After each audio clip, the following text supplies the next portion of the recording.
one, wake up early, gon' rise with the sun. Step two, get some good, some food in you. Step three, think real hard about what you wanna be. Step four, everybody just do your thing. Wake up, today's gonna be a good day. Wake up, today's gonna be a good day. Wake up, today's gonna be a good day. Wake up, today's gonna be a good day. Wake up, today's gonna be a good day. Wake up, today's gonna be a good day. Wake up, today's gonna be a good day. Wake up, today's gonna be a good day. Yo, set your affirmations, aspirations. I got shit to do, the aftermath of preparation. Good food, good mood, blood in circulation. One step at a time, yeah, that's how you make it. Set a goal you control and the steps you take them. I try to pick one thought, have some concentration. And if I make a mistake, it's called education. I try to do this every day, call it replication. Wake up, today's gonna be a good day. Wake up, today's gonna be a good day.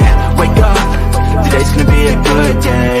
Wake up, today's gonna be a good day. Wake up, today's gonna be a good day. Wake up, today's gonna be a good day. Wake up, today's gonna be a good day. Wake up, today's gonna be a good day. So life ain't easy, yo, I think there's a reason though. Ups and downs, just like every different season, yo. Sometimes I'm high, other times I'm barely breathing, though. I always gotta fight and hide from the demons, yo. Negative thoughts are poison, they rot. Head full of flies, so here come the clouds. They'll never stop unless I can swap all the bad for the good in my head when I'm lost. Yeah, so I'ma fake it till I make it. Positive thoughts are overtaken, I got patience. One day at a time is how you operate a cadence. A flow, you grow, you show yourself a foundation. Stay away from all the shit that causes temptation. I know that I like to do it cause it's sensation. I live my life in my head like a narration. Don't expect greatness, do my best, man, I'll take it. Wake up, today's gonna be a good day. Wake up, today's gonna be a good day. Wake up, today's gonna be a good day. Wake up, today's gonna be a good day. Wake up, today's gonna be a good day. Wake up, today's gonna be a good day. Wake up, today's gonna be a good day. Wake up, today's gonna be a good day. Wake up early, gon' rise with the sun. Step two, get some good, some food in you. Step three, think real hard about what you wanna be. Step four, everybody just do your thing.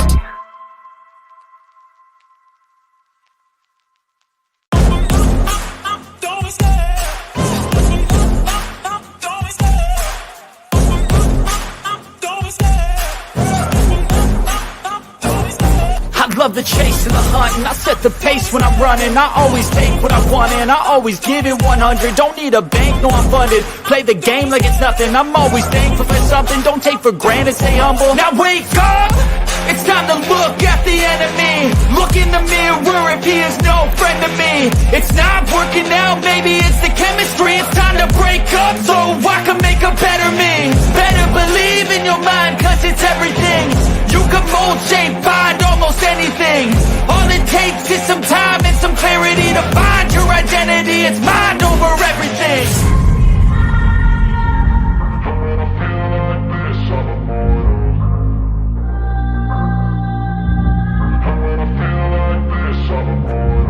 And when I feel like this, I'm immortal.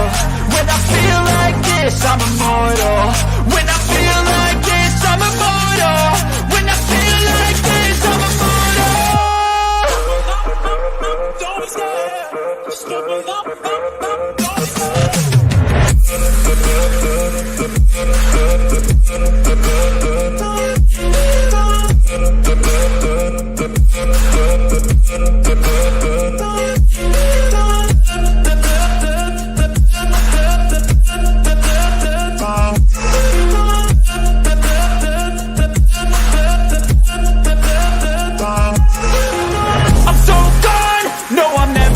Back. I won't stop, I'ma fight until there's nothing left. It's so on, you're gonna be hurting bad. Cause I've been to hell and back. You don't wanna make me mad. I stay strong, you will never see me crack. And if you get in my way, you gonna feel the wrath.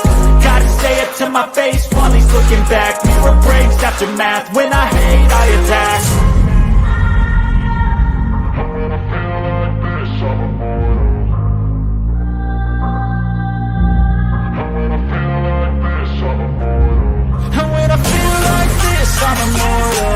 When I feel like this, I'm immortal. When I feel like this, I'm immortal. When I feel like this, I'm immortal. Don't stop. Just give me up. Don't stop.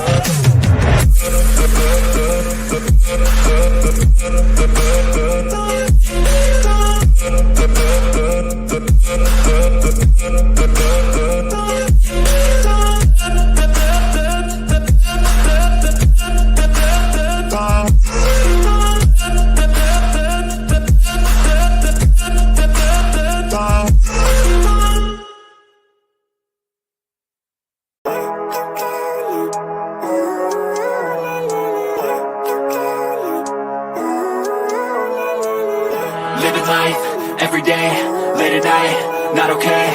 All I want, and I pray, all I need are some better days. Fuck me, I'm looking in the mirror, so foggy, but I've never seen clearer. I don't really think anyone can save me, and honestly I'm not really sure I want saving. I like to be my own worst enemy. There's no risk if you don't try at anything, so I'ma just keep buying everything. See you in the next life, have to be a better me. I don't think that my head's on straight, gotta flip it and grip it and go and get an x-ray.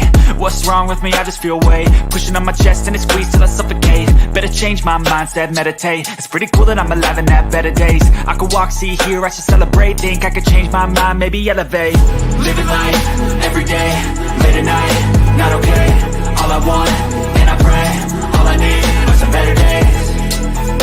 Yeah, all I need are some better days. Is all I want, and I pray, I believe in the better days. I'm kinda stuck between a rock and a hard place. Do I work hard or live at my pace? You're only young once, yeah that's all great, but I also want a future where I'm okay. Living life is doing lots of cocaine. Wait no, it's living with no shame. Wait no, it's sleeping in on Sundays. I guess it's different for each of us and that's okay. Well I just wanna be happy, how to get there? Glad that you asked me. I think it's different for everyone. Some of us need work, others need fun. Some of us need purpose to overcome. But try to do what you love when it's said and done, cause there's so many differences in each of us. Trust your gut, it can show you what you want. Living life, every day, late at night, not okay. All I want, and I pray, all I need are some better days. Yeah, all I need are some better days. Cause all I want, and I pray, I believe in the better days. Living life.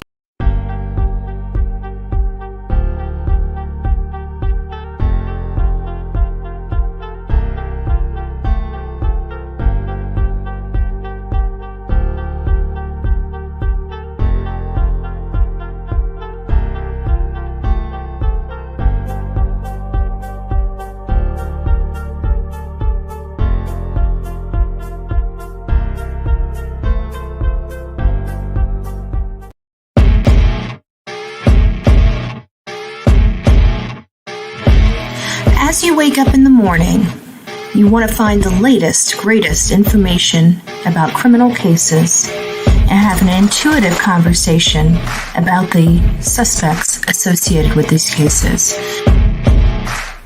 Head over to the Bullhorn Betty channel on YouTube.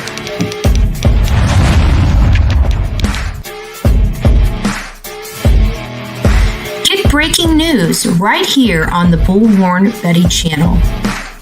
Welcome to the Bullhorn Betty Coffee Club. Enjoy your stay and enjoy your day.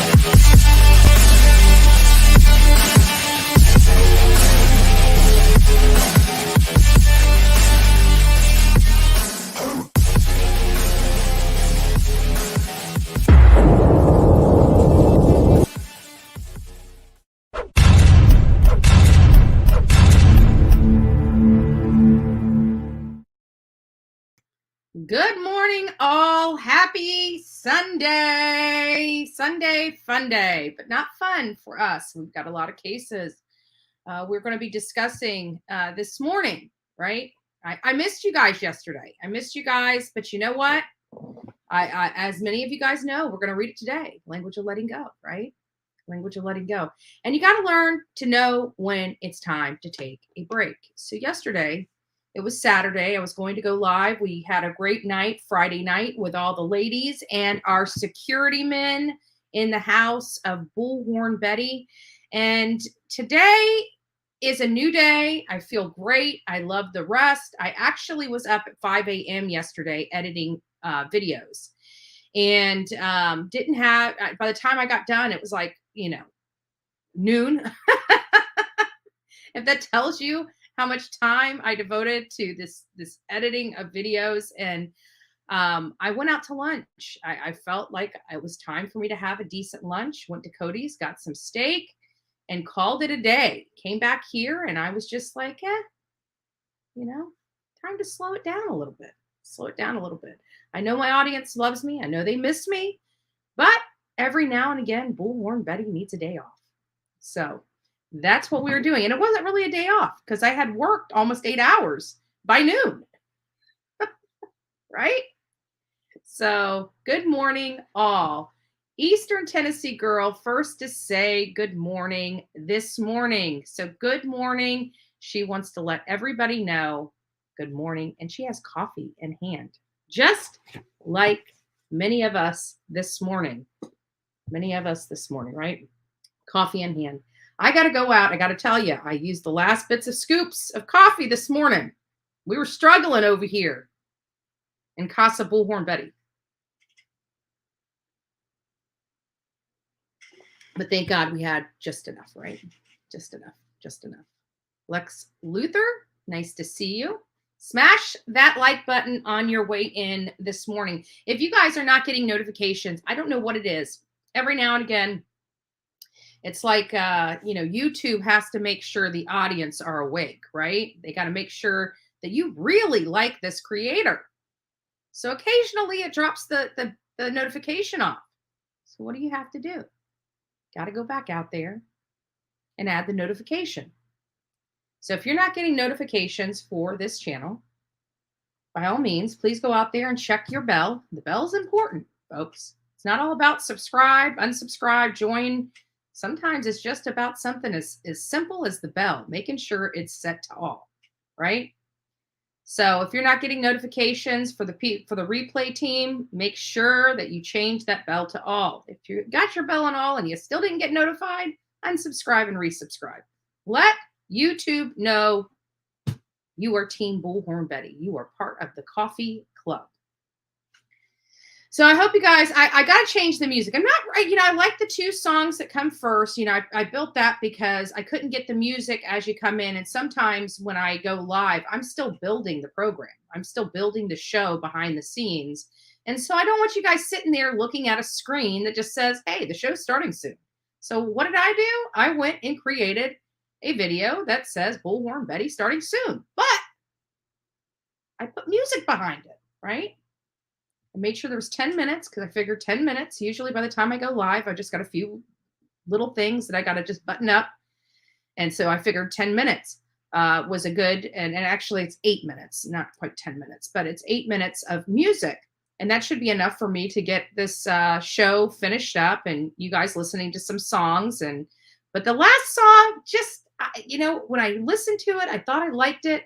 But then I listened to it this morning and I'm not really crazy about it. So I like the first 2 songs. I think I'm going to do something about the third one because every now and again we do reach the third one. We do. And I'm not really crazy about it. I'm not crazy about the language in it. I'm not crazy about some of the lyrics in it. I like the chorus portion of it. That's about it. I didn't realize that until I just heard it. So we got to change that. I'm not really into all the F-bombs and, substance use. Not a good song. I don't like it. So I've got to change it. So I'm going to work on that and get us some different music for that last one if we get there, right? The first 2 are great. Love the first one. Love the very first one. First one just wakes us up. Just love it. So good morning, Stephanie, Karen, Ashley. Yeah, Ashley saying vibing to this song. Yeah, those first two songs are good. I'm not really crazy about the last one. That's why I cut it early. If I really liked it, I would have let it play. But I just listened to it. I'm just like, just not my cup of tea. So we'll have to do that. Bullhorn Betty's gonna have to fix that. We'll have new music tomorrow. But I'm still keeping the first song and the second song. I love them. I love them. So we'll keep those songs. We're going to adjust the third Karen G, nice to see you. Stephanie, Sonia, ZZT, great to see you. Good morning. I'm actually here at Start. Jammin' Sweetie. Love it. Love it. You guys can be in your pajamas, right? Bullhorn Betty used to come, messy hair and pajamas and everything, because we always wanted to let people know it's okay. It's okay. Right? Harley's World, nice to see you. Buffalo Mountain Girl, good morning to you.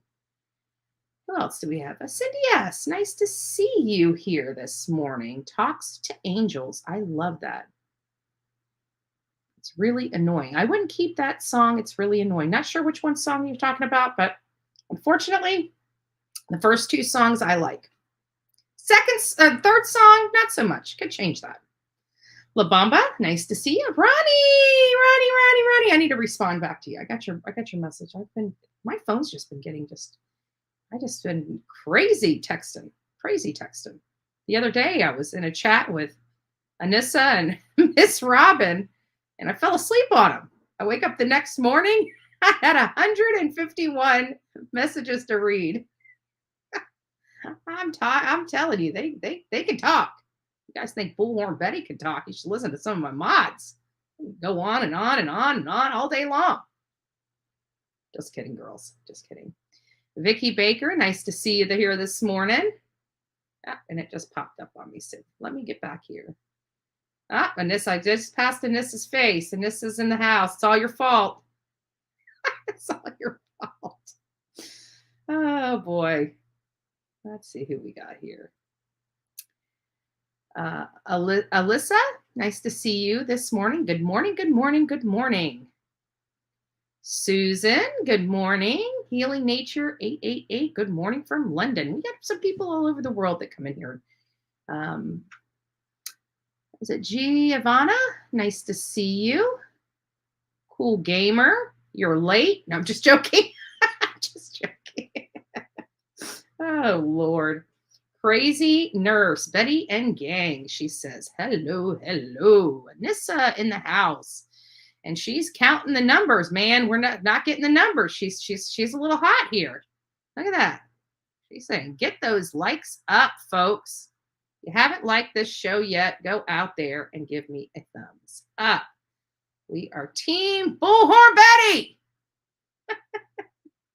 Smith Mafia. I'm a content creator, and I can't stand when YouTube does that. I know it's irritating. It's irritating, but they just want to make sure that, you work for your views and you work hard. So we always have to constantly remind people, go out there. If you're not getting notifications, go out there and make sure you're getting the notifications. I don't know why YouTube does that. I don't know if it's a glitch in their system that they just don't tell anybody about and just said, they can go back and resubscribe. They can go back and turn their bell on. I don't know. Maybe it's just a glitch. Maybe YouTube is not as cool as we think. I don't know. Maybe they are. I don't know. Crazy Nurse, Vicky, I think I said hi. Karen, I think I said hi. Barbara, good morning. The Real Gypsy Soul. I have a question. Was Gabby and Brian being gang stalked on YouTube? You know what? We all do. We all are. Was it as crazy back then as it is today? I don't know. It's interesting. To me, it seemed like everybody liked them, but I mean, everybody that knows and sees the work of Olivia, you'd think that they would just fall in love with her. And there's just hate on her because she's got all these followers and she does great work and great content, original content. She makes her own content. She doesn't steal that of others. And she gets some mad hate. It's almost shut her down. We need to give Olivia some good vibes, some good YouTube vibes. We want to see her work back. She's been working a lot lately. Her and I are going to be getting together. As always, we always get together and talk about, strategize and talk about cases. And every month we still meet and we go over stuff. We do. We work hard. but she's got, work. She was never just a YouTuber or a TikToker. That was only one source for her, one small source of income for her. She has, does a lot of different things. And right now she's in the process of trying to get a portion of her job completed so we can move on with some other stuff, right? So Barbara, good morning. A waitress, nice to meet you. I'd rather listen to elevator music. Unfortunately, you're not getting elevator music on the Bullhorn Betty channel. Sorry, just not happening. But if you don't like the third song, I understand. I'm keeping the first two. We're just going to change. We're just going to change the last one. But we very rarely get to the last one. But even when we do get to the last one, that's not how I want to end the music. A bunch of swear words and talking about substances. No. Not appropriate. What was I thinking? We do have a $5 cuss jar rule on the Bullhorn Betty channel. And I have a funny feeling Bullhorn Betty's probably going to fill that jar up before the audience does. I don't know. I'm just thinking it's possible, right? Yes, we had a great Friday night, and we've had that was our second one, and both times were fun. We laughed. We had a great time. We're going to have a new rule. So on Friday night, when we do our girls' night out, we are not talking about any cases. We're not talking about, well, I shouldn't say that. I never like to say any. If there's like literally a breaking story right then and there, we may have to talk about it. We just might have to talk about it. But we're not going to talk about any cases. It's all going to be fun and games. I'm not sure what we're going to do, how we're going to work this, but I had a great time. It was uplifting, I felt great when it was done. So we had a lot of fun Friday night. And I think we're going to continue that for all the ladies that just don't go out and party, but still want to be around their girls and want to have fun. Because girls just want to have fun. So we're going to probably start doing that every Friday night. I mean, what the heck is Bullhorn Betty doing on a Friday night? You see it. What is Bullhorn Betty doing on every night? Well, you kind of see it. Like, unless I'm working or visiting with family or friends, my butt's here working. Except yesterday. Yesterday I worked for the morning portion. By afternoon, I was done. I knew my limits yesterday. You know what my body said? My body said, it's time for a little R&R. It's time for some self-care. So that's what I did. Some self-care yesterday. We need to see Roberta Laundrie letter to Brian Laundrie as well. Hope their lawyer, I think you said lawyer, releases it soon. Yeah, we've been hearing a lot about it. I found it, and we're going to go over that. I don't know if I have the actual letter. I know they did like a transcribe the written letter, and I want to read that transcribed portion versus going through each page of that letter where it's, we saw it. It was, stuff was bleeding and stuff was crossed out. So I'm going to read the, if I can find it. I know I can find it. I just had it up. Of what the Brian's letter said to her. First of all, I got to tell you, I've already read the letter Brian wrote in that notebook, and I don't believe half of it. I just don't. I don't believe she fell. But we're going to get into it. I'm not going to have the discussion yet. We're going to get into it. Stay tuned as we go through our roll call this morning and find out who's present and who has skipped class. Kitten Ka Poodle. Good morning. Just remember, they will strike you and grab monitors for those songs. No, they won't. We have, this is from YouTube's studio, audio studio. We have permission to use those songs. So I have made sure that everything I use here is approved by YouTube for our shows. So I make sure I keep myself out of harm's way. But no, we have permission. I don't know if they have a working with those creators or not, but it is in our audio, our studio, in our audio portion of our back studio with YouTube. And we have permission to use the heck out of those songs. And actually, they got a pretty decent collection of songs that we're able to use. So there's no reason for creators to be using copyrighted material, especially with the help of YouTube providing us different kind of genres and everything. It's not just that. I mean, we got some sweet songs in there, some happy songs, some angry songs, some cinema type songs. But we do have the permission from the people. They're approved by YouTube specifically for copyright issues. So we are following the rules, as we always do. Gigi for life. Good morning. Good morning. Rebecca. Good morning. Oh, I just popped up again. I see Suzette in here. Sorry, guys. I don't know why it does that, but it does. Vicky Baker, did I say hi to you? If I have not said hi to you, hi. I'm trying to see Eagle Chick fan. If I missed you guys, I'm sorry. The MacBook Pro doesn't like getting backed up on comments. It says, you're not far enough down. Here, let me help you. Next thing you know. Oh, Mike Stevens, nice to see you. Let's see if we can keep him. Miss M. Hilton, nice to see you here this morning. Margaret Allen, Suzette Osgood, nice to see you. And I know I missed some people, so because it just pops up on me, and there's nothing I can do. So, yes, everybody's saying, Stephanie James, you're so beautiful. Anybody want to go to work with me? I will. If you didn't live so far away, I'd go.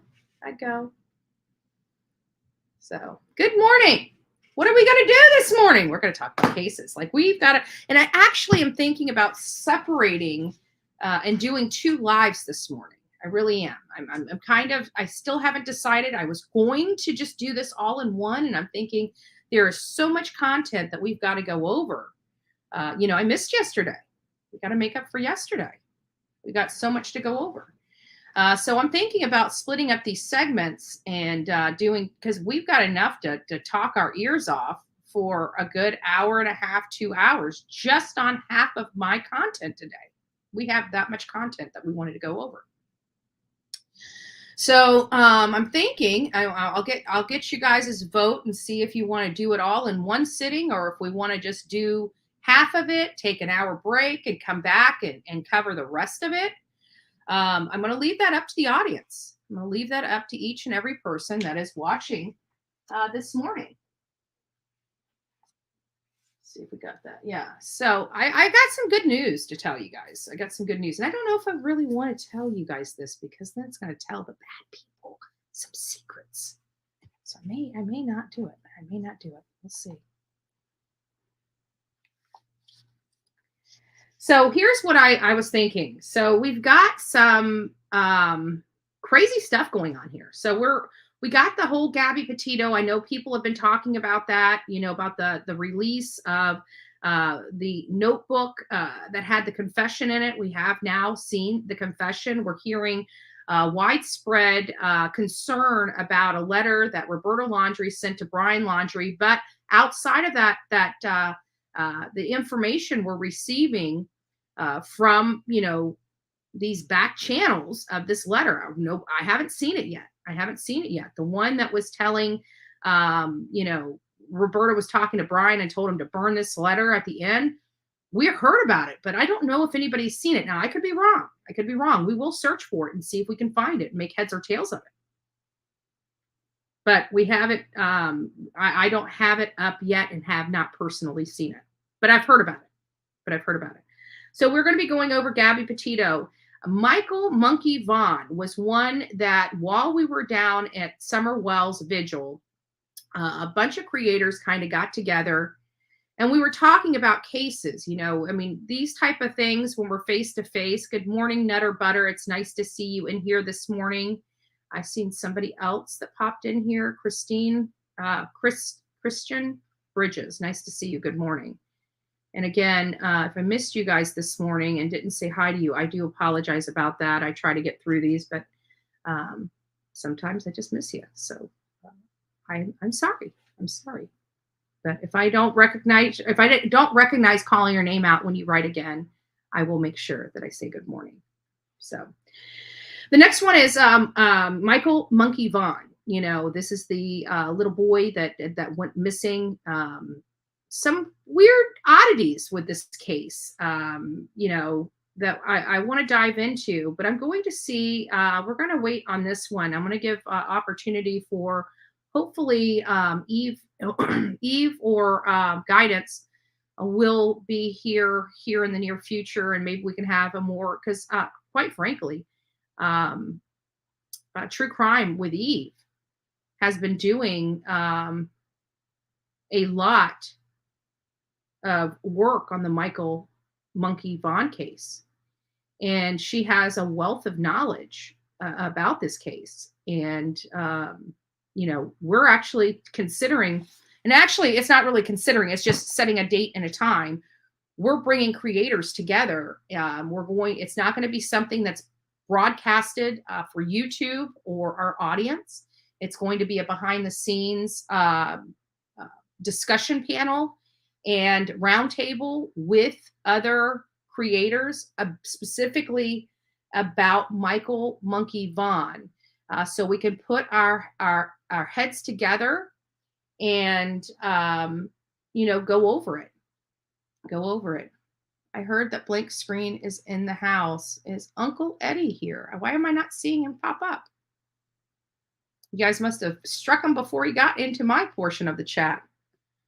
Well, if Blank Screen is in the house, good morning, Blank Screen. Happy Sunday. We do love our family, even our crazy Uncle Eddie. So good morning, Uncle Eddie. I hope you're having a wonderful Sunday. And just curious, do you sleep? Do you sleep? Always wondered. But I did not see anything from Blank Screen. So unfortunately, you know, my mods are on to you. They're watching. I'm just joking. And then, of course, we're going to, you know, go over some stuff related to the Summer Wells case. You know, she's, like I promised, as we start utilizing Summer's Army to bring attention to other cases, we are never going to leave Summer Wells until the day she's found. As many of you guys know, I have committed to you guys that I will not stop looking for her until she's found. And I plan on making additional trips to Rogersville, Tennessee. I do plan on doing that. And so with that being said, you know, we want to make sure that we continue to advocate for Summer Wells, advocate for anybody with any information, legitimate information, to please reach out to 1-800-TBI-FIND.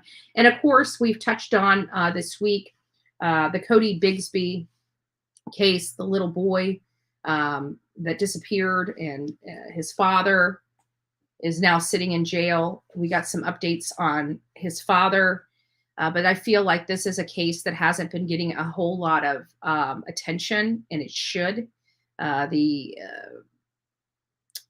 The issues surrounding this case are definitely very concerning. And we want to, you know, really make sure that we're uplifting and that we provide as much information about the cases that we can possibly, you know, find and let our audience know, because this is a little concerning. They don't believe this little boy disappeared when he disappeared. It's almost like, I wouldn't say like the West Boys, but kind of in a sense, like not necessarily that the entire aspect of this case is similar. It's just the one nugget of he's been gone a lot longer than what the father originally stated. So their father originally stated, I can't remember which date. We're going to go over that to make sure that we're ultra specific.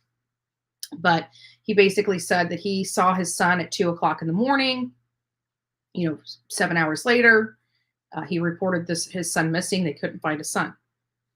They believe that he was gone a lot longer than those few hours from 2 a.m. to the time that the father reported him, which is his name is Corey Bigsby. And so we're going to go over that. Now, here's where the defining line is on what the content is. So we're talking about those cases. And then we've got new cases that were brought to our attention by Dolly Vision as well as Justice for All. They were covering some cases, and they look very interesting. And while we do share a lot of the same subscribers, it's still nice to get different viewpoints from each of the creators. And so it was Judith Solbo, which is the babysitter that was using, and the child had a trachea, and she ended up being charged in the death of that child. Darla Luke, which had just received custody of her child back, and apparently may have rolled over while sleeping and suffocated that baby. And about a 16-year-old girl that stabs a 14-year-old girl at Walmart.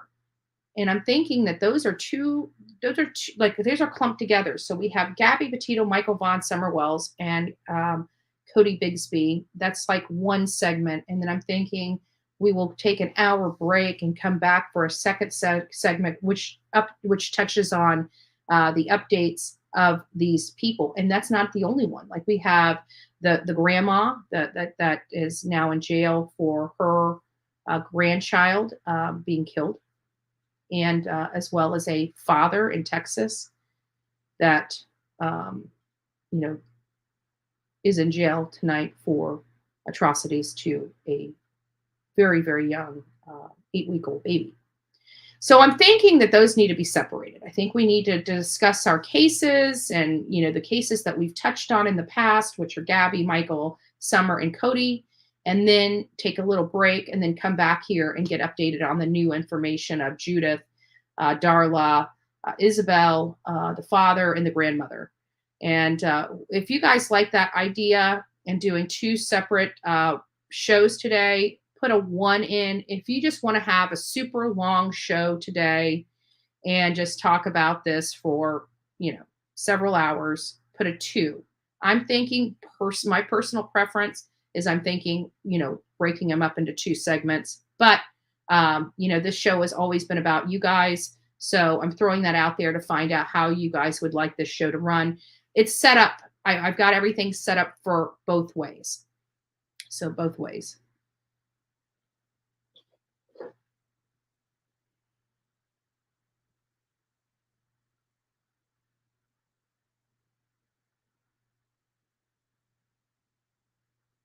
Oh, and Blake Screen, I got to be honest with you. My girls are killing it, so I'm not even seeing your messages. So I had to go onto the phone just to see what's going on the back end. Okay, so we've got a lot of ones. Give me just a second. I got it. My allergies have been driving me nuts lately, and I didn't bring my tissue in.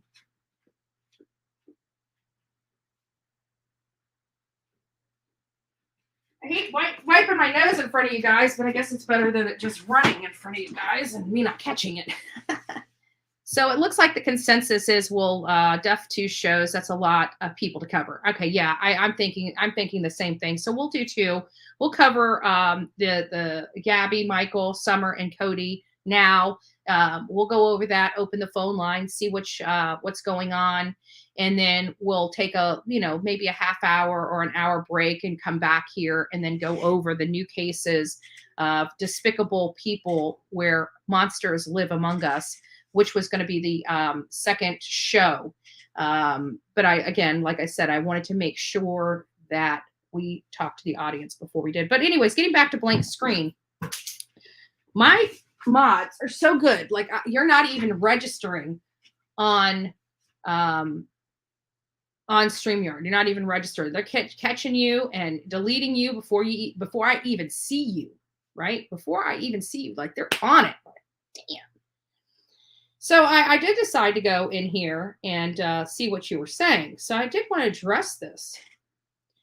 Where's the so-called troll organization? You realize how dumb you are with them conspiracy theories. When have I ever came on here and ever said something that I didn't know before it came out of my mouth. Blank screen. You can literally purchase trolls online.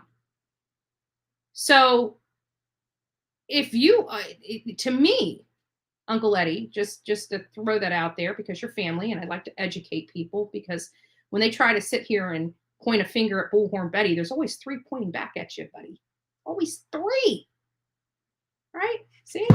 There's the one pointing at you. 1, 2, 3 pointing right back at me. That's why I don't point fingers. Right? Unless you're on my radar for crime. I don't really get into that. But I digress. There's literally places online. You don't believe me? Go look. You can buy a troll. What do you mean I sound like an idiot? A conspiracy theorist. You can literally Google trolls. You can purchase a freaking troll. So, how dumb I sound? Okay, Uncle Eddie. Go back to cleaning your septic out and doing what you know how to do. Just saying. Just saying. You've been claimed, blank screen. Uncle Eddie, you got a crush in the house. And this has got you. This has got you.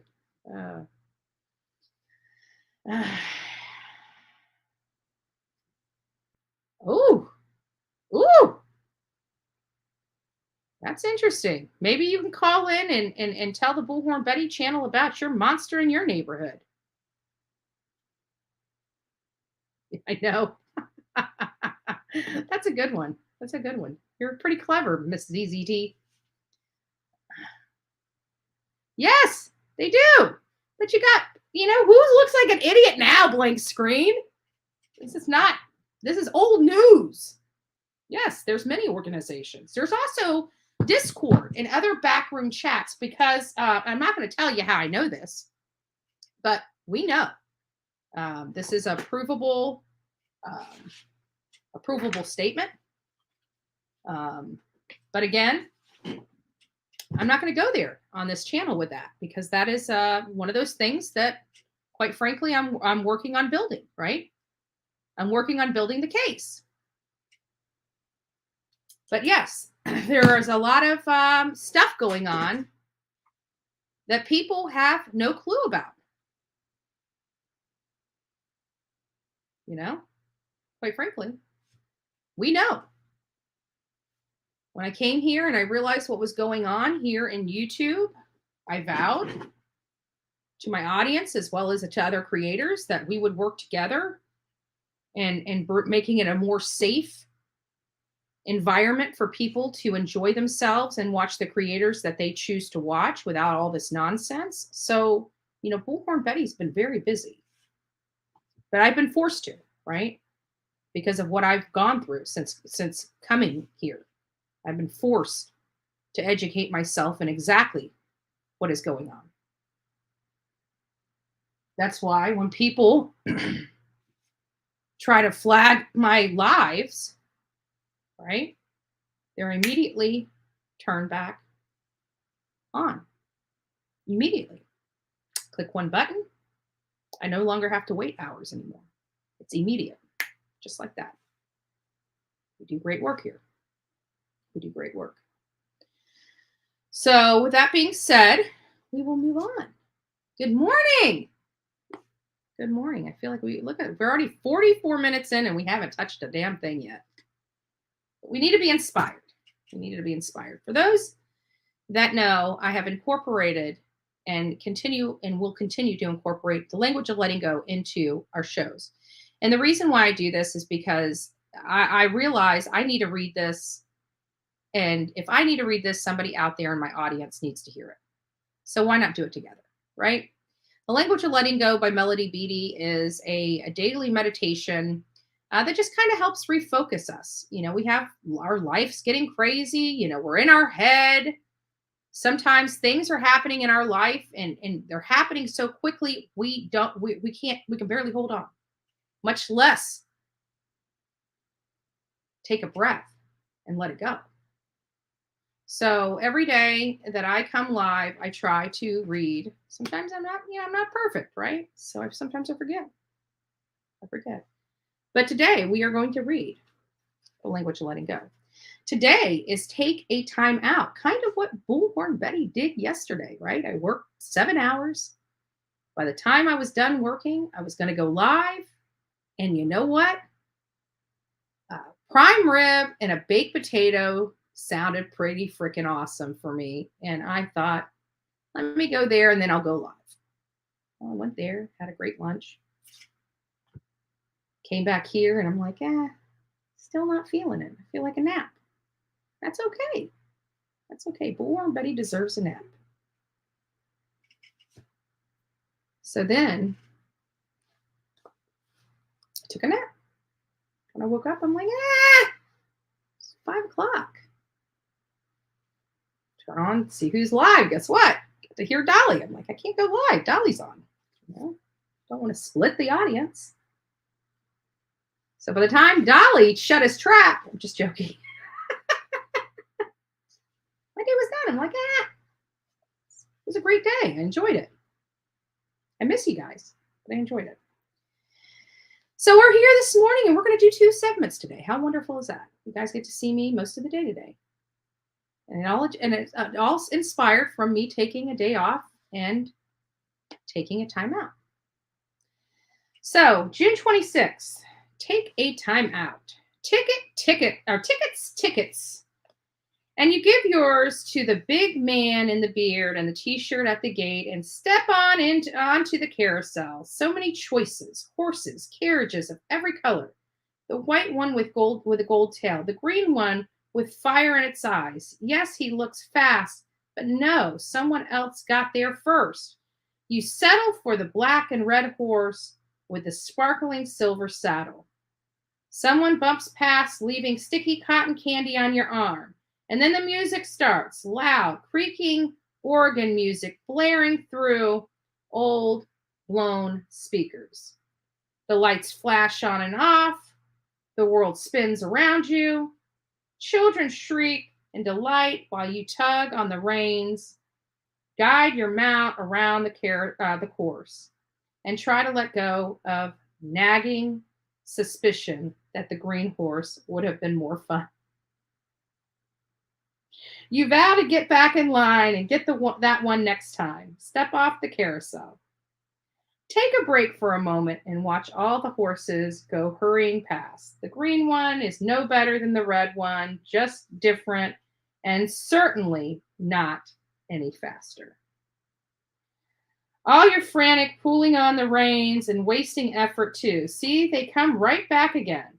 They keep right on going around whether you are on there or not. Let them. Sure, it's fun to be on the ride, to be right in the middle of all the action, up and down, round and round, lights flashing, music blaring. Just remember that you have a choice. You can be on the ride or you can get off. Be where you want to be and occasionally relax. God help me remember I have choices. And relaxing and letting go are 2 of them. So good information. You want to hold on tight,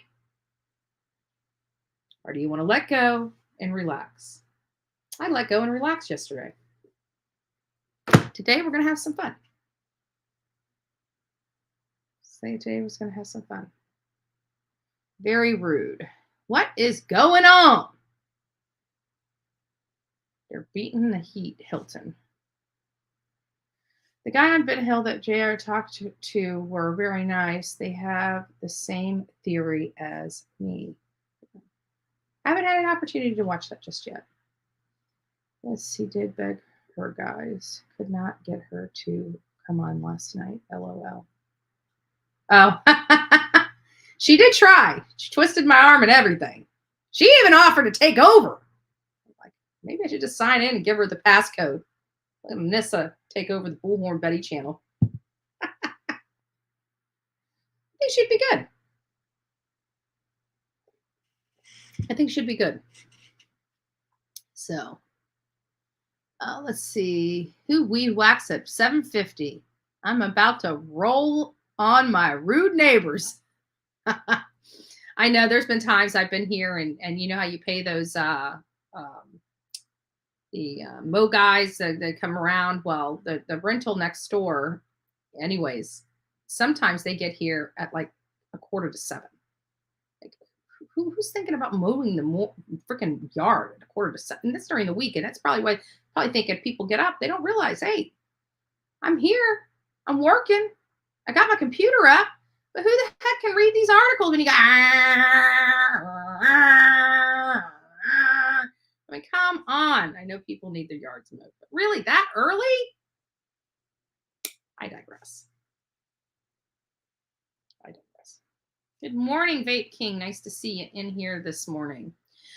So getting started, we're going to do 2 segments today, guys. So we're already halfway through. I'm going to try to touch base on these things, you know, fairly quickly so we can get these phone lines open. We're going to take a 1-hour break, whatever time that may be. And then we'll be back here in 1 hour once we conclude this segment.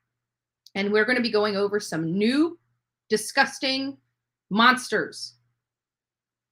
And we're going to talk about their cases. And we're just going to show you, you know, sometimes we just lose faith in humanity when we hear about some of these cases.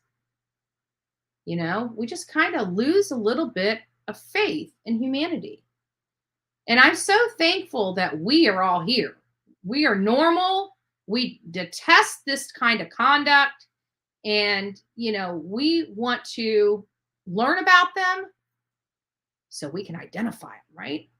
We start seeing some stuff going on. We start, you know, seeing things go on in our neighborhood that don't seem right. And we were on Bullhorn Betty. And we heard that, you know, this sounds a little similar to what happened, you know, a few months ago. We get our alerts up, start making calls. We keep our communities just a little bit safer.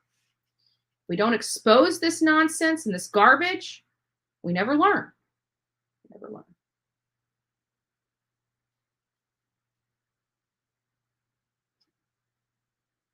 Miss ZZT, I live next door to your nurse. Okay, Miss ZZT, I will do it. My redneck personality would probably hit a few raw nerves. I was raised a red is a rise, a cow patty, or cow patties. Oh, Lord. Okay, it looks like it's Lucia's birthday. Just beginning to bake my own birthday cake. Sometimes baking our own birthday cake is probably the best cake we can have. I can't, you know what? I love, you know, store-bought cake. It is good, but sometimes I think the frosting is just a little too sweet. I really do. Sometimes a box cake and you know, frosting out of the can is sometimes the best flipping cake you ever had. I'm not sure. I'm not sure. But happy birthday, Lucia, from the Bullhorn Betty channel. Happy birthday.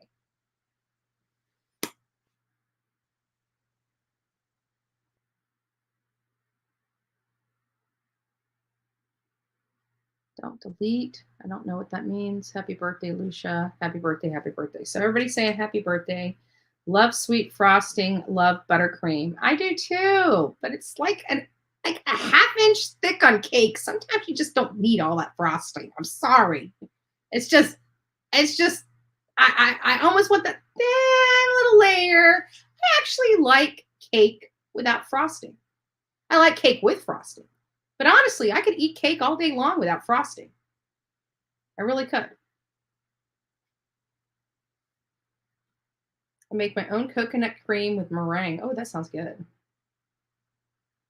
No homemade chocolate with whipped cream icing. That does sound good. Well, send Bullhorn Betty a slice of cake. I gotta say, I'm ready for some birthday cake. Now you have my taste buds popping in my mouth, and I'm craving some birthday cake. In my hour, I might have to run up to Winn-Dixie and get me some cupcakes because of you. I might have to celebrate your birthday with you. Oh, anyways. So let's get on with it. Let's just talk about a few things on that are going on in the world of news. Michael Vaughn just had a birthday a couple days ago. It was his 6th birthday. He's been gone almost a year, if not a year. Bullhorn Betty on Doug Live the other night. He was sitting in front of the Laundries, and the neighbors next door came out, and they moved in. They just moved in. And she says she had no clue they lived there. Oh, wow. Wow. I heard Doug was at the hearing that I was at. I don't know. I've never watched him. I don't even know what he looks like. But my face is always, I wish if you're a creator, just, or fan, if you guys ever see me out, please come up and introduce yourself, because you guys get to see my face all the time, but I very rarely see other people's face. I know the creators that I watch that, talk and commentate with their face. And so I can usually, know that this person's this person and stuff like that. But if you see me out and you don't see me come out to you, I'm a very personal person. I mean, even if we have some issues online or whatever, I always, say hi to everyone. So if you guys ever see me out, come say hi to me and introduce yourself, because I felt really bad when I found out Doug Live was at the same hearing I was at, and I never even gave him the courtesy of saying hi, because I didn't know who he was. And I'm pretty sure he knew who I was. So, Doug, next time we are in the same area, please stop by and tell Bullhorn Betty hi. I like to meet new creators. I like talking to them. I like learning about what makes them tick. So definitely if Doug Live ever sees me out, please always come and say hi to me. I don't bite, despite popular belief. So Michael Vaughn, let's just read some information here. He just had a birthday, as I said, a couple days ago. Has been missing for quite some time. I don't know, at first when all this happened, they basically, law enforcement came out and said it does look like it was an apparent abduction. I don't know if that theory has changed since then, as more information and more leads develop. For example, there's a lot of traffic cameras in the area. And if there was somebody, say, for example, a SUV, a light colored SUV, and on one of those cameras, they were able to get the license plate and went there. This may have been the vehicle that they originally thought might have abducted this young boy. And if they got to the license plate and was able to find the owner, and the owner panned out and was cleared of any wrongdoing, would they still consider this a possibility of an abduction? Or is there other possible means that this child disappeared under? We don't know, but we only go by the information that we have. My concern is, the parents have been very vocal and appear in all account to be concerned. Very concerned, been out there in the public begging for people's help and everything like that. We're talking about Michael Monkey Vaughn. We're talking about Michael Monkey Vaughn right now. And so I decided, I was speaking to True Crime with Eve, and she has all this work done on this case, and originally her and I were kind of lockstep with our perceived, I didn't dive into the case. I didn't look at the facts of the case or anything of that nature. I just, went off pure, a couple videos I watched of Monkey's mom, seeming highly upset. And, in all appearances was doing everything she could to find her son. And I always made that connection when I was comparing her to, say, like Dawn and Candace Wells. And so I decided to do a little more digging into this case. And there was one interview, her first interview, and she was there, she was upset, she was distraught. And something was just odd to me. And I'm like, I don't know what it is. I couldn't figure out what it was. And she's sitting there crying, sounds stuffy, nasally, and sounds like, which, any parent that's losing their child would be distraught. That would be a normal response. I mean, being angry would be a normal response. Going a little cray-cray would be a normal response. So didn't think anything about it at the time. So I went back to review the case, and something about that very first interview just didn't make sense to me. So many of you guys don't know, I have a 70-inch screen TV in my living room. It's a big TV. Don't use it because I don't watch TV. It stays there. It works. Just don't use it. But I thought, what the heck? Don't use it very much. You have on your app, you can actually send, like if you're watching a video on your phone, technology this day, you can actually send whatever you're watching on your phone to your TV. It's some kind of Bluetooth, whatever. I don't understand it. It just works, right? I linked it all up with the click of a button here, a click of a button there, and then boom, like I can just literally be watching something on my phone, push one button, and if the TV's on, it will pop up there on the TV. And so I was looking at this because, it's hard to see things on the phone. I mean, you're looking at a small 6-inch screen, and typically we hold the phone this way. So we're actually watching a video in a little area like this, right? Unless you turn it on the side, and then it gets a little bigger, but then you got the chat right here. So now you're looking at a thing this big. You can't get the details. So I push a button and put it up on the 70-inch. And I'm looking at it, and she's there, and she's distraught, and she's upset. But the one thing I didn't see were the tears rolling down her face. She was crying. She was crying. But no tears. Usually when people cry, there's a few tears. I got to run in my pantyhose and have more tears than that. So it started making me, because I covered the Susan Smith case. And that was what, when we talked about the behavior panel, they did a skit on Susan Smith and about her behavior. And one of the things they noticed was back in, I think it was 1993 when she was on TV, because back then the TV was kind of like the social media of today. Things got out to the public very quickly.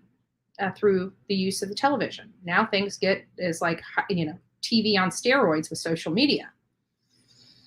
But the long story short is I couldn't figure out what was wrong. I've advocated for Monkey's mom. I've always compared Monkey's mom. I shouldn't say always, but a lot of the times compared, Monkey's mom's drive and trying to find answers. And I compared them with the Wells and how inactive they are as opposed to this. But I never really looked into the case. And I thought, as many of you know, because I've been vocal about this, we've talked about this, about us taking Summer's Army and doing good with it and bringing light to other cases.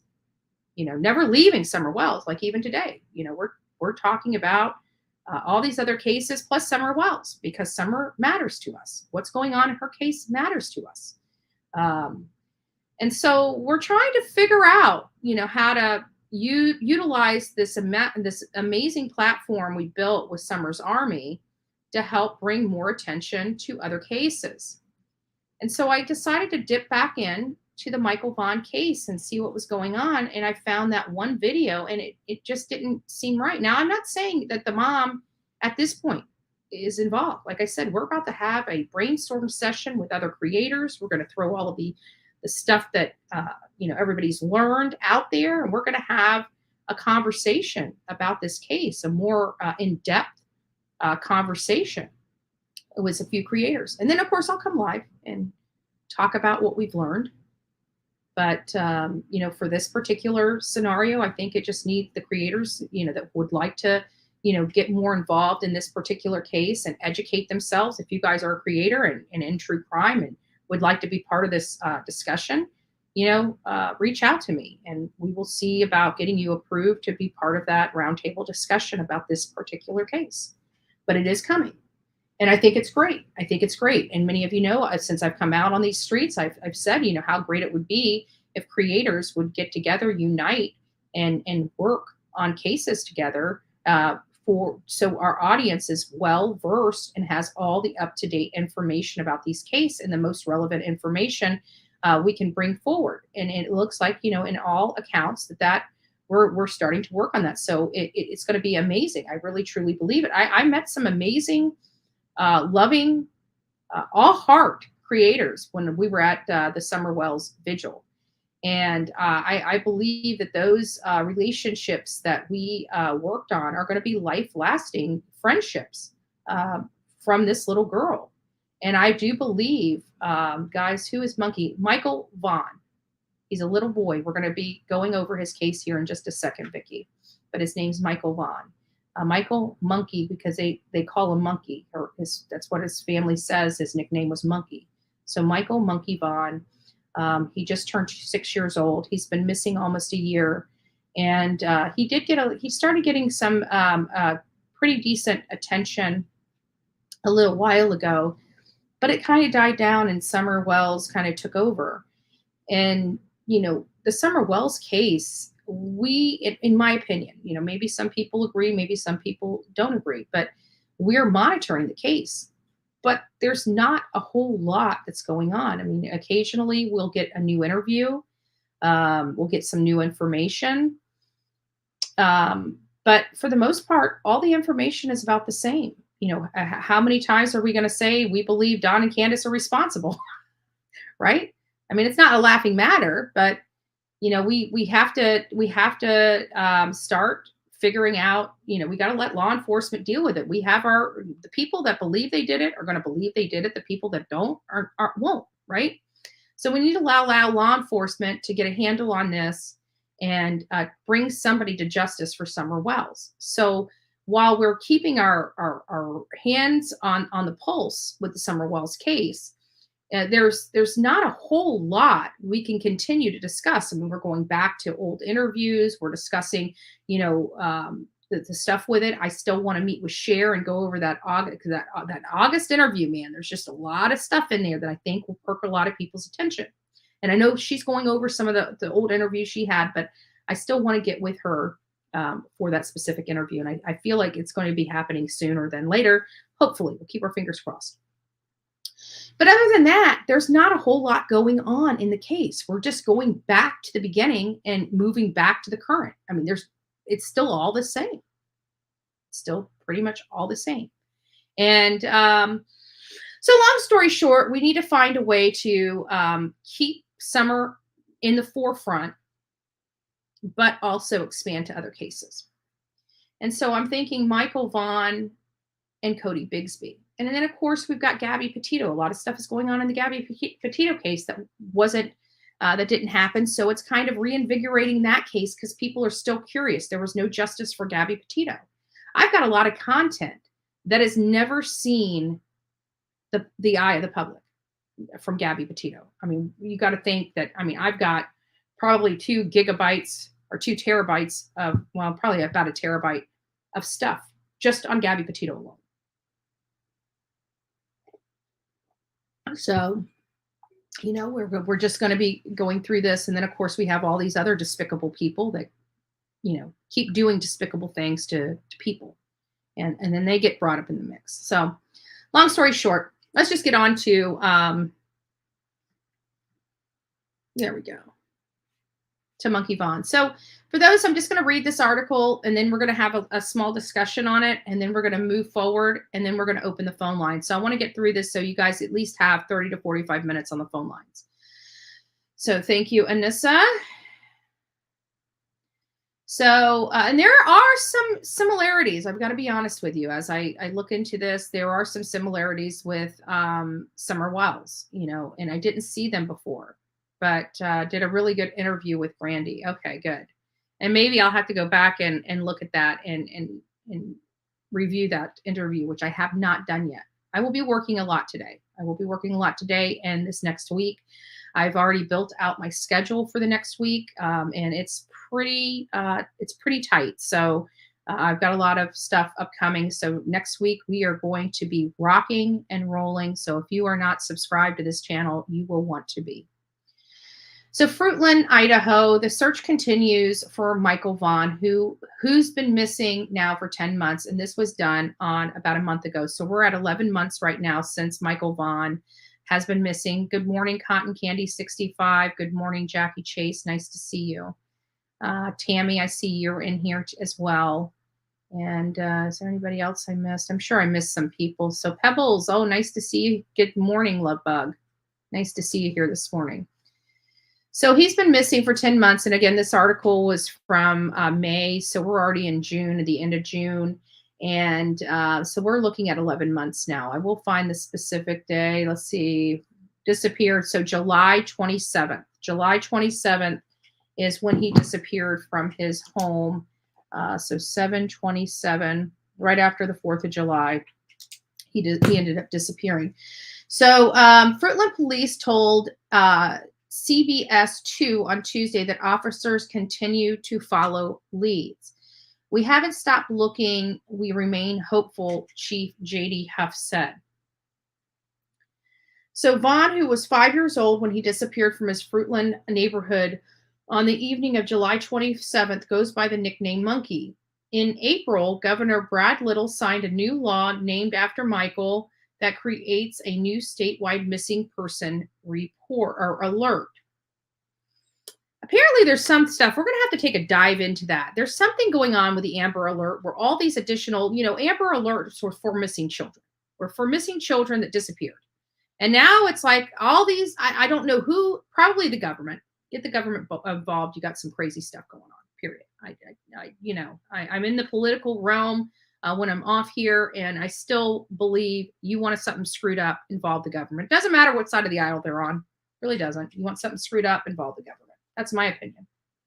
That's my opinion. But this Amber Alert is supposed to be issued for children that are in danger or missing. And now they're like, oh, well, this is not an endangered child. We believe that this one person believes that this person may have run away. So we don't need to do an Amber Alert because I am the judge, jury, and executioner of which child is potentially in danger and which child is not. Okay, I'm being sarcastic. I don't, I know I'm being sarcastic and satire in that commentary. But at the end of the day, why do we need additional child alerts? The whole purpose of Amber Alerts were to notify the public if a child is missing, period. I don't give a damn if the child has run away. What, they don't deserve to be found like every other child? They don't deserve to have the description thrown up there for people to be looking for them. Now we got to make rules that, I don't know. I mean, isn't that the reason why Summer Wells' Amber Alert didn't go out until the next flipping days? Because she needed to be endangered? We need to have several different alerts for missing children now? What is going on? They could barely manage the first one. The actual Amber Alert, and now we're going to be trying to utilize additional alerts for children. I feel like I'm losing my mind over here. I feel like I'm losing my mind here. We don't need multiple alerts. A child goes missing, activate the Amber Alert. Let the freaking world know this child is missing. I don't care if it's a 16-year-old runaway. If she needs to be found or he needs to be found, throw it out there for the people to get. But what they're saying is that we can't do that because we have so many children that are out. Our phones would just be going off all day long. So now they've got to make it endangered. I'm sorry. It's just getting too convoluted. What are making all these children run away? Why don't we fix the problem before having to have 5 different, what are we going to do? Oh, runaway alert. It's not going to be an Amber Alert anymore. It's going to be a runaway alert. We have a runaway alert. Well, isn't that going to ping your phone anyways? Whether it's an Amber Alert or a missing person alert, whether it's the green alert, the silver alert, the white alert, the blue alert, the red alert, it's still pinging your phone.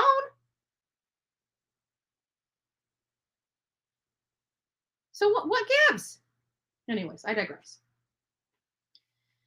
In the boys' case, an Amber Alert was never issued. So you've got, now I want you guys to think about how insane this is with Michael Vaughn. You have, at the very beginning of this case, they came out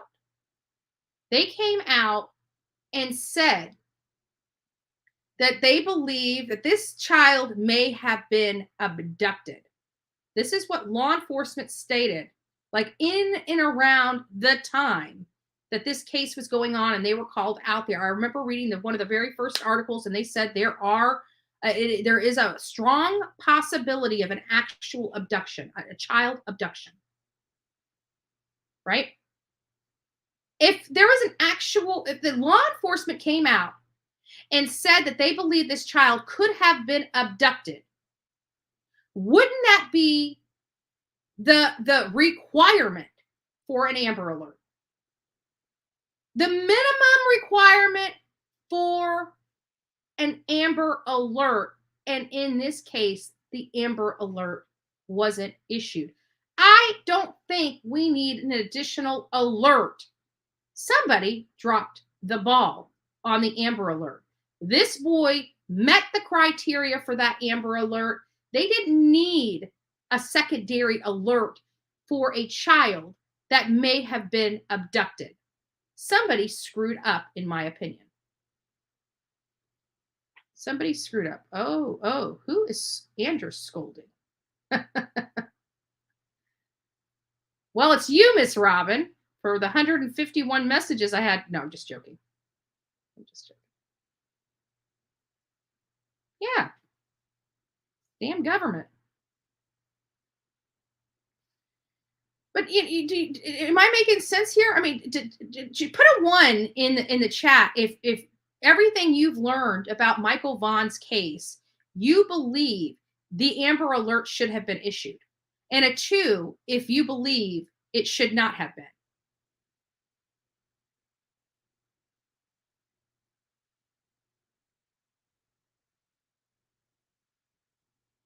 Oh, I know. The stories at the bottom. I didn't even look at those yet. You're right. We're going to have to look at some of this stuff. But yeah, there's some craziness. Like they came out. I think I read an article that was from the 28th or 29th, July 28th or 29th, talking about law enforcement believes that this might be a child that has actually been abducted. And you're telling me that did not rise to the level of an Amber Alert, a child being abducted, but Idaho needs a secondary alert after Michael Vaughn because he didn't rise to the level of an Amber Alert, but he was potentially abducted. If an abducted child does not rise to the level of an Amber Alert, what the hell is the Amber Alert for? Excuse my language. Somebody explain that to me. Good morning, White Rabbit, my therapist. I'm going to have to come over and lay on your sofa later.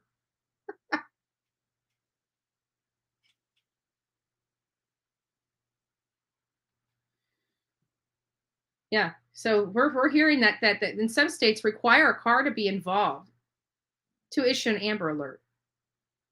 Who makes these rules up? Who issues red tape like that? You have to have a car. We can abduct you, but we're not putting you on the Amber Alert unless there's a car that picks you up and speeds off with you. What? What? Absolutely, Robin's Egg. Absolutely. Time is of the essence. We know better here. Why?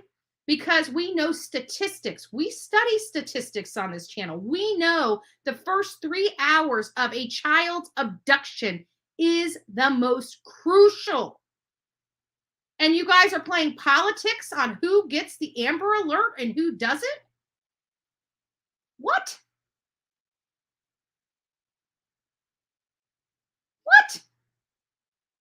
This is insane to me. I mean, again, you want to screw something up? Let the government get involved. We're going to have, you know what's going to end up happening? Because they want to define every little damn thing. they're going to have 15 child alerts before we know it. Oh, well, we need it. We need a, an Amber Alert's only if a car's involved. And, we're going to need a blue alert for those children that run away from home. And we're going to need a purple alert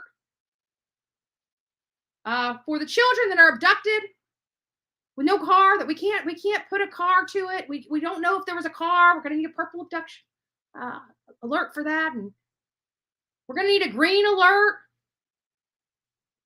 if it was at a McDonald's. We're going to need an orange alert if the abduction happened at a grocery store. Come on. Now I'm being sarcastic. This is a little satire. But absolutely right, Rabbit. Absolutely. Who gives a damn if the child was abducted with a car or whether unknown other means? If law enforcement feels that there is 1% chance, just a 1%, a 0.5%, that child could have been abducted, Amber Alert needs to be issued.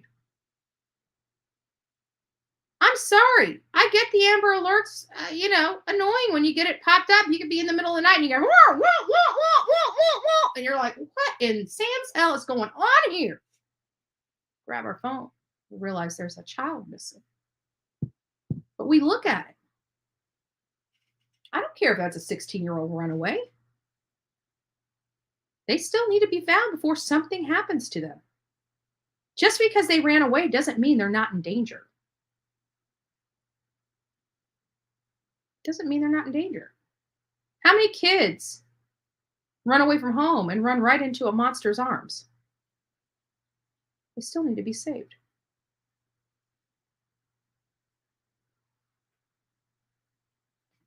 I don't know. But to me, there is no excuse that there should not have been an Amber Alert for Michael Vaughn. They should not have to go to legislation for a new alert. What they should have done is just say, hey, we screwed up. He should have been on the Amber Alert. We'll get it right next time. This nonsense of, we gotta argue this so much so to show we weren't responsible for making the mistake, that we're going to go a step forward and create a new alert so it really shows the world we didn't drop the ball and make a mistake on Michael Vaughn.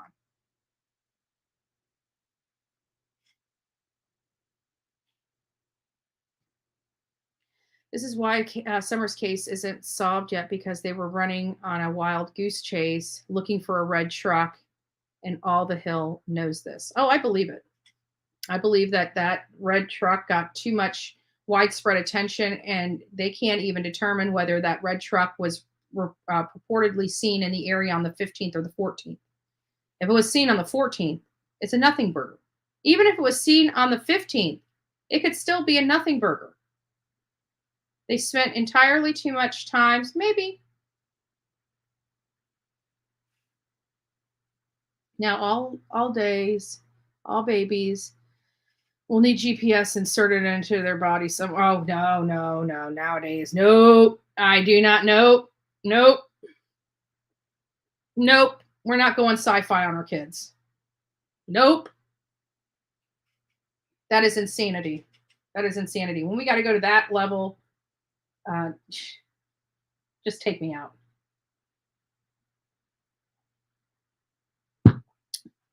Child can't be found. Alert entire town. Yeah. Parent abductions, wandered off, whatever.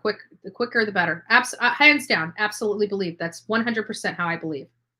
Who is, somebody picking and choosing who the winners and losers are of Amber Alert, and not only that, but there's a human element in there, means that there's a human mistake. I believe this is a human mistake. We don't need additional alerts.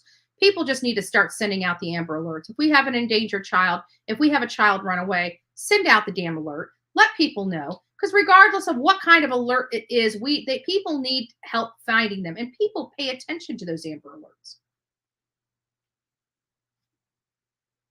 Stephanie says 800,000 kids disappear in the U.S. every year. The government is involved in child trafficking. Nobody wants to believe that. It's on the CIA website. I don't know that. I can't say that 100%. That is speculative in my world. That is speculative in my world, even on a CIA website, which in the grand scheme of things can't even work or do their job on US soil. So I'm not sure how I feel about that statement. But everybody's entitled to their own opinions. And even if it's on a website, I've had many people that were that have worked for the department, the alphabet soup of Department of Children and Family Services indicate that there's more going on behind the scenes there than not, but I've never confirmed that. It's just speculative in nature. It's just somebody's opinion that I've never been able to confirm. But I'm not saying it's not true. My 2 dogs are chipped up too. I got nothing wrong with dogs being chipped. It's when you start chipping humans, I got a problem with that because it is leading to disaster. I believe in this country, we deserve an ounce of privacy. You chip your child, the government's going to know where your child's at. And this is talking about not just as a child, but into their adulthood. I just, this is going to snowball into some major privacy issues in the future. I just don't advocate for it. I don't advocate for it. Give them a watch, a GPS watch, so you know where they're at. I'm not sure how I feel about having to chip children like a dog. Sorry. When you start comparing a child to a dog, I don't know. I don't know how I feel about that. I do agree it's a crazy world. Yeah. You have to be. Now you know why you can ask my mama. You can ask my mama. I used to be, you couldn't keep me home. You couldn't keep my butt home. Couldn't keep me home. I don't go anywhere. Like I stay. My house is like my safety zone. It's my safety net. Like I know if I'm here, I'm good. But White Rabbit's not lying. We are ultra aware of our surroundings now after reading some of the stuff, here and talking about some of the stuff on YouTube. You can't help it. You can't help it. So this little boy has not been found yet. I'd like to dive into this case. I'm biased in a sense because I read and live in the world of statistics, and even in this case where I brought the mom and showed the comparison between a Candace Bly, aka Candace Wells, and his mother, Michael Vaughn's mom. And I didn't talk. I think it was only like 1 or 2 clips. I brought her up just 1 or 2 times and said, look at this mom and how she's acting. And now look at Candace, type of thing. But I'm biased in the sense of statistics, because statistics tell me that a stranger danger abduction is very uncommon, that they're more likely to be injured by their parents. They're more period. The statistics show, or somebody that they know, that is at times responsible for their care. That's what statistics show us. So, when we find this and nothing's really came of the abduction theory, you kind of got to go back to the drawing board and start looking. Is there more going on? Because you got to start there and work your way out. And I feel like in this case, it kind of started out here and worked from here. I need to start going back to the beginning, going from the persons that last saw him and working my way out. Good morning, Kim Maple. Nice to see you. Angie Hensley, nice to see you. Sebastian Robert, nice to see you. Welcome. So there's a lot of work that needs to be done, and I'm behind the 8 ball, and I'm not going to say one way or another or give my analysis on this case one way or another because I don't know. I don't know. Something doesn't sound right, and all I can tell you is something doesn't sound right. And I blew up her face in that first interview, and I did not see one tear come out of her eye. She had all the signs that she was crying, but no tears. So I don't know what that means. but it's definitely perked my curiosity. It's time for Bullhorn Betty to find out. So we want to definitely advocate for these children, and we want to give as much accurate information as possible.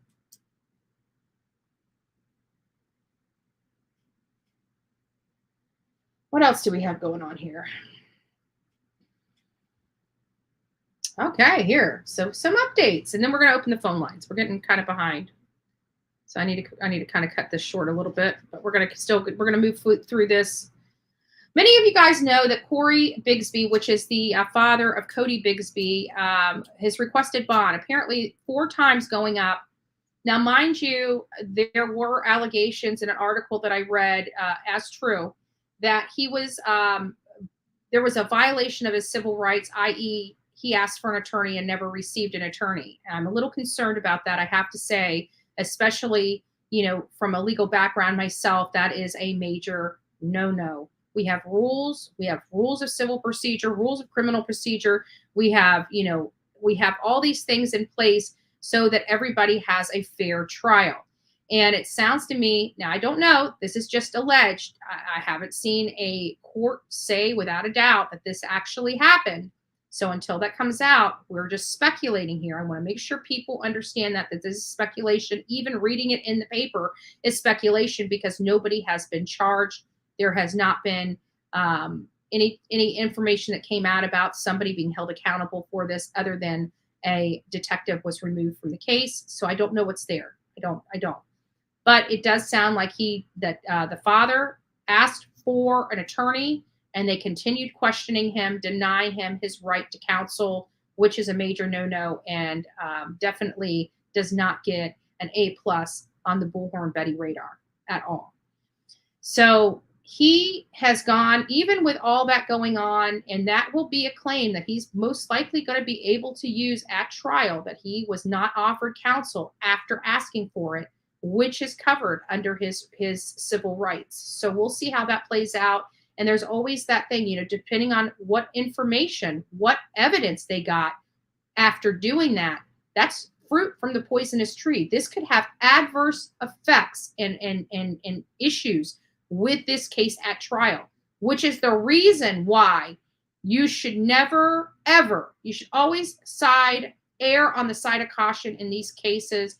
As a detective, as a prosecutor, always make sure that if he never asked for it and then retroactively said, but I asked for it, but there's no proof he asked for it, that's a problem for him as opposed to the state. But if he did ask for it, I know most of those interrogations are recorded. If he did ask for it and he was denied it, they're going to have some problems. It doesn't mean that he gets to walk. It causes problems for the case, and they're going to have to decide what was derived from his violation, his constitutional rights being violated, and what was not. Because if they received information by violating his rights, I don't see where that's going to be able to be used when they take him to court. I digress. Corey Bigsby is charged with 7 felony counts of child neglect, all unrelated to his son Codi's disappearance. And again, this is an issue for me with Tennessee as to why they have not charged the Wells at all. There was absolutely, hands down, I have read their penal code. Now, granted, I have not read the case law, but I definitely read the penal code, and those parents should be in jail for child welfare crimes against their children, not just Summer, unrelated to Summer's disappearance. And we are still waiting for that day to come in the Summer Wells case. But here in Hampton, Virginia, where it appears that they have their stuff a little more together than, say, Tennessee, 4 times Corey Bigsby has asked a judge to allow him to be released from jail on bond, and 4 times the judge has denied that request. And I think it's because they believe he is a flight risk, and they may believe he may be not only just a flight risk, but he may be, they may be concerned with him tampering with evidence or threatening witnesses in this case. There is a reason why the judge is refusing bail or bond to Codi's father at this time. And this is the 4th time. So there's more going on, because usually they'll show leniency, especially when your civil rights are violated. So it prevents additional civil cases to the state at that time. Because if they violated his right, believe me, even though Corey may go to jail for the rest of his life, he still has the right to sue them on a civil matter for that violation. So I'm going to be watching this, not just the criminal case, but the I undoubtedly believe that he will be filing civil action against the state or county that violated his rights. But 4 times he's requested, 4 times the judge has denied that request. Bigsby, the father of the 4-year-old, Codi Bigsby, is charged with 7 felony counts of child neglect, all unrelated to the boy's disappearance. He reported his son missing on January 31st. So January 31st, 2022 is when he reported his son missing. Police officers brought Bigsby into the station to ask about Codi's disappearance.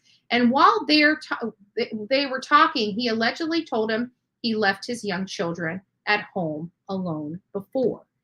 Now, mind you, if you guys don't know anything about the Codi Bigsby case, he was 4 years old. The oldest child in that home, and this is why it's so important, was only 5 years old. The youngest in that home were 2-year-old twin boys. So you tell me what parent should not be charged with 7 counts of child welfare crimes against their child for leaving them home alone when the oldest one is only 5 years old and the youngest one and the youngest 2 are 2 years old. There is no way in the world a 5-year-old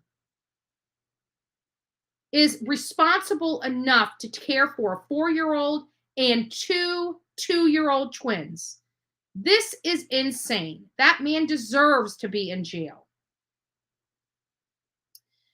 After being denied bond twice, he hired a lawyer in April, Mina Willard. At the time, she filed a motion for the judge to consider Bigsby's bond status on May 24th. Robert Wilson denied Bigsby's 3rd attempt at bond, saying Bigsby's circumstances has not changed since the judge denied him bond in April. On Tuesday, Willard argued for Bigsby to be given bond, saying he'd be ineffective assistance from prior counsel. Judge Wilson again denied the request. He has clearly been overcharged, says Willard. Felonies for leaving your kids home alone is outrageous. I'm sorry. I'm not one of those people that believe his charges are outrageous. When you leave your children home alone and the oldest one is only 5 years old, you are putting your children, not just one, every last one of them in harm's way. And because of your actions, one of your children is gone. So I'm sorry. I believe the judge is spot on and denying bond. I've been doing this over 20 years and is a referral to CPS. You do not charge a class 6 felony for leaving each child home alone. That is egregious. That is her opinion. That is not my opinion. I'm sorry. Parents are getting a little more bolstered. They're doing worse things to their children. And we're hearing almost on a daily basis the effects of what these parents are doing to their children. And I'm sorry. I don't agree. I don't think many in our audience would agree that what they're doing is egregious. He's got a missing child that's most likely dead. That to me is egregious. February 8th, a judge denies Bigsby's bond for the first time. February 17th, Bigsby lawyer appeals the bond decision, but all 3 Hampton Circuit judges recused themselves from the new hearing. So the judges are saying, we ain't touching this. April 5th, a judge denies Bigsby's bond for the second time. Bigsby switches lawyers in late April. And May 11th, Willard files a formal complaint against the Hampton police chief, Mark Talbot. and how for the division, how the division handled the investigation. May 15th, Willard appealed the latest bond decision. May 23rd, a judge denies Bigsby's bond for a third time. Bigsby is next scheduled for a hearing on June 13th, where the judge again denied that bond. So that's what we have for Bigsby.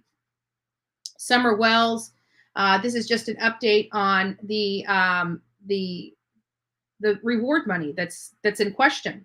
So Churchill, Tennessee, we watched it. I have a video on my page about the reward money. If you guys have not had an opportunity to watch that, please go out there. It's got Summer's face on it, and it says reward update. You can go watch that. You'll see Tim Coop's response and my commentary related to that. But there is, I don't know where the mother is, Amy. I know that Corey, the father, had custody of all four of them, and clearly it was too overwhelming for him. He was an Army person, from my understanding, he was a service member of this country. And I'm sorry, but that's despicable, because they teach you a lot of things, and they teach you not to leave, to not violate the law. And leaving your children home alone at such a young age is a gross violation of that law. And he is, there's something more going on there. They would not be doing this to this man if they didn't believe he was responsible for Codi's disappearance. Summer Wells has been missing for over a year. The 6-year-old was last seen on June 15, 2021 at her home. I'm surprised they didn't say reportedly, because the only way we know that information is from her parents, and everything that's come out of their mouth has been a flat lie in most cases, but I digress. June 15th at her home on Ben Hill Road in Hawkins County. The reward money has been collected, and as January 18th, 2022 had reached $74,000. Now they're saying it's been collected. I heard there was some funds that were pledged as opposed to being collected for the $74,000. I don't know if that's accurate or not, but we will get to the bottom of it. We will find out all that information. On Thursday, a Churchill Rescue Squad Captain Ken Coop gave a statement regarding the funds. There have been some questions raised regarding the distributions of the reward funds. Coop said, "We have been advised to and will handle and be handing the reward money to the courts and ask them to determine the proper resolution of the matter upon advice from the council."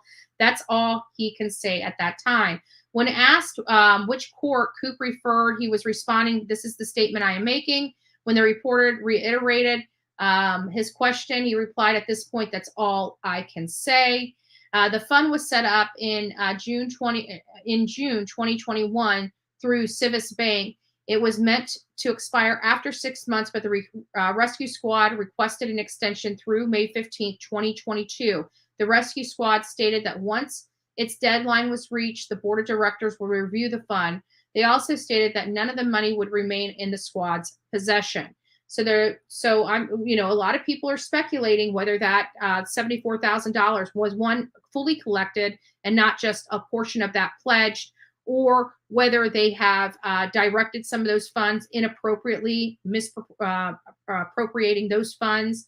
There's a lot of speculation because of how vague that statement was that came from Tim Coop with regard to the reward money.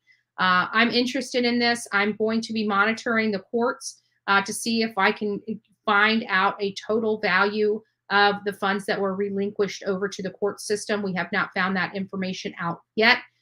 So hopefully today's Sunday, hopefully by Monday, we can call and find out. We will keep you guys up to date with any information related to that.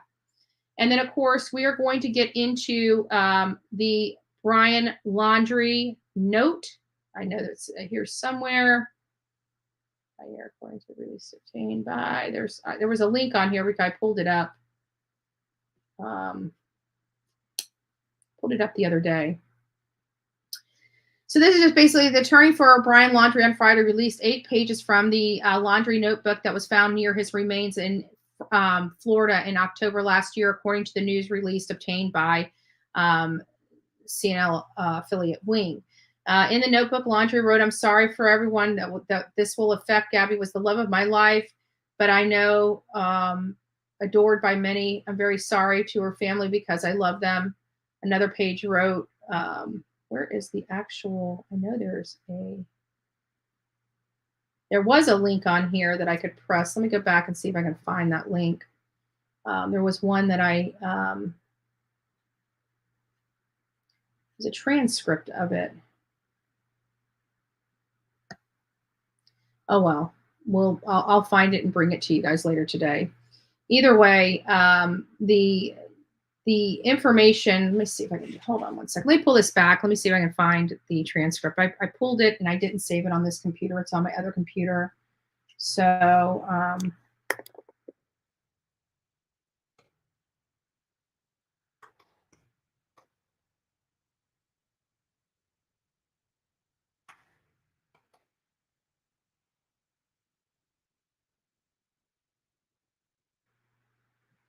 I swore CNN was the one that actually had the, okay, here.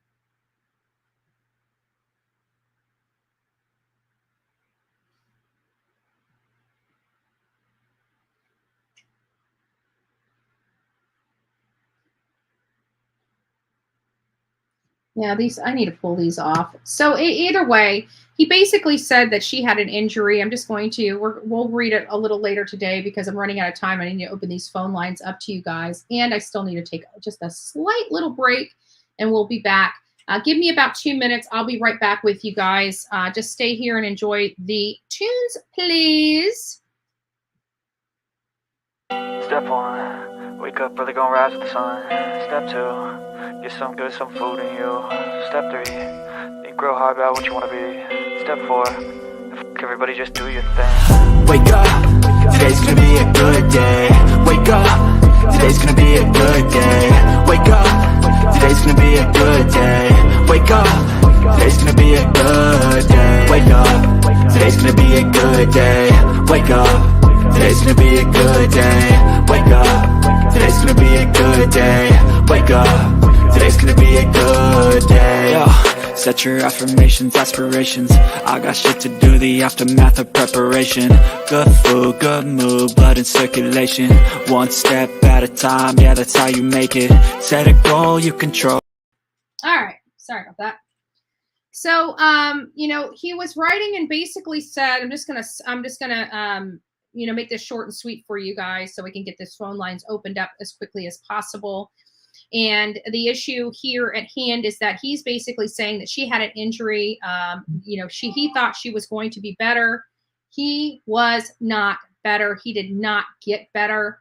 Or she did not get better, rather. And then he decided in a merciful attempt and not call for help. Now, when we were out there, our phones worked at Spread Creek. We had 3 different people out there with 3 different services, and all phones worked. I believe it was AT&T. I know mine's Verizon. I don't recall what Olivia and Mom have for their service, but we had multiple different phones out there, and our phones worked in that area. So there's no excuse for why he could not have called for help for her. And where they were was not in an area that could have been that was you were allowed to camp. They were not in a camping area. So for all those people that said, oh, he's talking about a fire and stuff, he was not in that area where they found her. You're not allowed to build a fire there. You're not allowed to build a fire, guys. But apparently he did. And the reason why they were there is because she had her skull cracked and she couldn't move. And so he sat there with her until he decided to be merciful and take her out of her misery and pain. And I truly believe he was the causer of that misery and that pain. And so, and then he writes this letter to the world. He doesn't write it to his mom. He doesn't write it to her parents. He writes it to us. He writes it to us. He is talking to the world. He's not talking to them. And mind you, he disappeared on the 13th.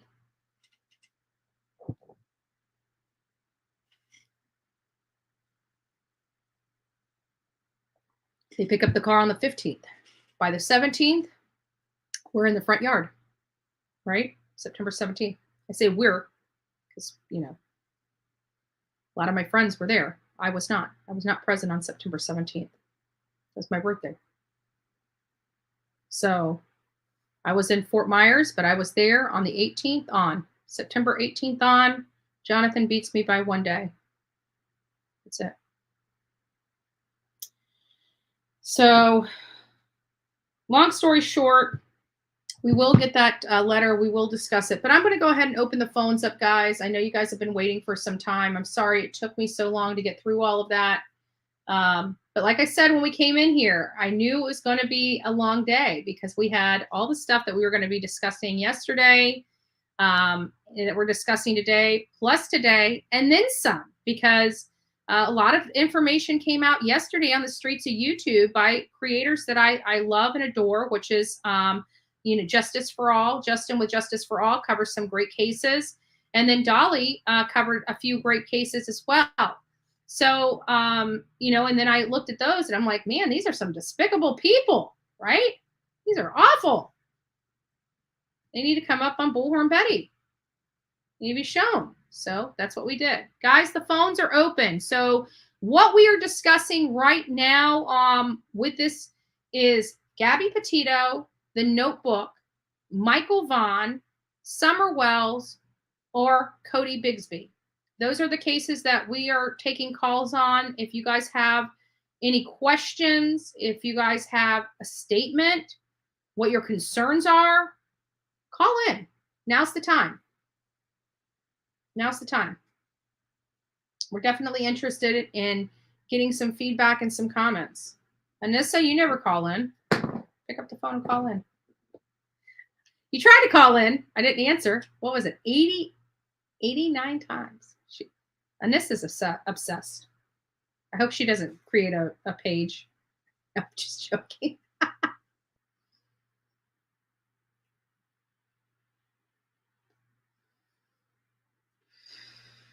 Oh, Mama Bear of 10. Nice to see you. They are very heartbreaking. Nice to see you, Espresso 3. Beth, nice to see you.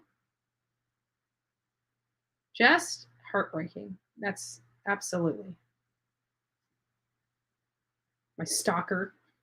I'm just joking. This is Betty. Hey, Miss Bullhorn. How you doing? I am doing well. Who am I speaking with?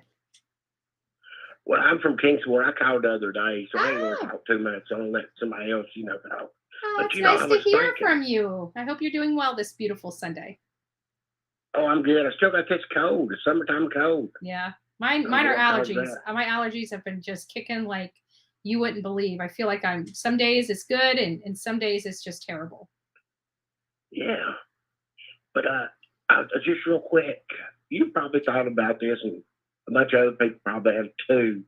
But I've been not listening too much to them timelines and stuff like that because, like I said the other day, I think she got lost in the woods, which that could be wrong. Mm-hmm. But listen, though, I was thinking, this Donnie guy, he says he was on the messenger with his wife Candace all the way home, and he said something like, "Oh, that's weird. That never happens." You know what popped into my mind, which y'all probably already thought about? Maybe the reason he was able to be with her because one of them, or maybe both of them, were not in places they're claiming they were. Yeah. You know what I'm saying? Yeah, it's very Wouldn't possible. the FBI and all them wouldn't they know where they really were? Yeah. But if they were on Messenger, then they've got the digital evidence because you can't use that without having some kind of cell service, and that would have pinged. So I wonder why just this one time they were able to communicate. So it don't make no sense, does it? It doesn't. Nothing in their story makes sense. I mean, and that's just a claim he's making. He's saying I stayed on the phone with my wife. We don't know that for fact because outside of his claim, I haven't heard law enforcement or anybody else corroborate that. They're not saying nothing about the phone calls, are they? No, they're not. But you know, I wonder like when they will say anything or, like Leslie Earhart says, they have few clues. They didn't say they had none. yeah. But you know, she's also said, which I've heard y'all talk about this before, there's no evidence of an abduction. Yeah, and they So say that over I don't- and over again. But all possibilities are on the table, but there's no evidence. It's like they're basically telling us that is at the bottom of the list. An abduction. There, I don't see you live out in Kingsport. You know the probabilities more so than I know out there, and just it takes forever to get there, and there's only a few ways in to either house and a few ways back out. You would have to be seen by a lot of people. Yep, that's a risky move. It is. I mean, for an abductor. It would, if she got abducted, it had to be one of these idiots she's always having around. They always letting all these people in their house. Mm-hmm. But even them, wouldn't that be risky for them to, even if they know them? Yeah, but I just, if in my opinion, no matter how many people we try to blame for Summer Wells, it will never explain the parents' action, ever. How they can't go out and look for their child. You know, if you thought that maybe somebody that you had over to your house was responsible for your child's abduction, believe me, people would be kicking in that door and saying, hey, where's this child? You know, they never, they kept saying it's this anonymous person that kidnapped their child. Candace and Donnie. Yeah. And didn't you say the guy up the hill from him said that he never heard Candace hollering for the kids? No, it was just the opposite. Summer. He said he did hear. He said if Summer was out there in the woods and had just wandered off, that he could hear them because he's further down on Ben Hill Road, and he could hear them hollering for her. And if Summer would have heard them, she would have been able to holler back because she would have heard them looking for her, because he heard her, you know, all the way on the other side of Ben Hill Road. Oh, okay. He said if he would have hollered back, he was 100% sure that they would have heard him because he could hear them looking for her. So the whole idea that she wanted to, like, once the police got there, she pretty much just wanted to stay in her house and didn't want to talk to them. Yeah, and she loved her swing. Who would do that? She loved her swing. If she was outside, she was most likely on her swing. And he was talking about I can't remember what kind of bush it was, but it's a bush that has thorns all on it that just covers the ground out there.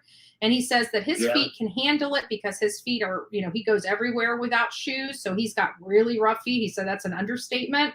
But he says he doesn't see how a 5-year-old child could navigate that rough terrain with their little feet. It would have hurt them. And those thorns actually have like a poison or venom on them where it starts making you lightheaded. So I know what you're talking about. Yeah. Yeah. So he said, you know, that he just doesn't, he believes if she, even though it makes you lightheaded, it doesn't knock you out. But he believes that if that little thorny leaf like weed, ain't it called devil's foot? Maybe something. I can't remember. I said it over and over again so I wouldn't forget it, and I forgot it. So I can't remember. Wouldn't you think that most times if the kids want to walk off, they're going to go downhill. They're not going to go up a steep hill. Well, they were all the way up the hill. She would have went down because, and not only that, but that area, that house, when I got out of the car, I never really, you know, we've been in front of that house many times, but I never walked the road before. And the last time I was there, right before Summer Wells Vigil, I actually walked the road, and there was right past that mailbox, there's like a 20-foot drop straight down. Yeah. So. Yep. I agree. Well, Betty, I know you ain't got much time this morning. You come back on later, but I'm going to get off here so other people can call you. Well, thank you for calling. You need to come to our ladies' night. You need to come to our ladies' night out on Friday nights and be part of our security. We need our men. We need our security. Oh, yeah, I'm a man. I thought you thought I was a woman. No. We need our security. No, I'm a man. So. Okie dokie. I'll listen anyway. All right. Thanks so much. It was great hearing from you. Okay. Thank you, ma'am. God bless. So there is one of our callers, some of our security for Ladies Night Out. We have to have our security men. We got to have our security. Ladies just can't go out and enjoy themselves without having some security. Somebody's got to beat those other men off with a bat, right? Just joking.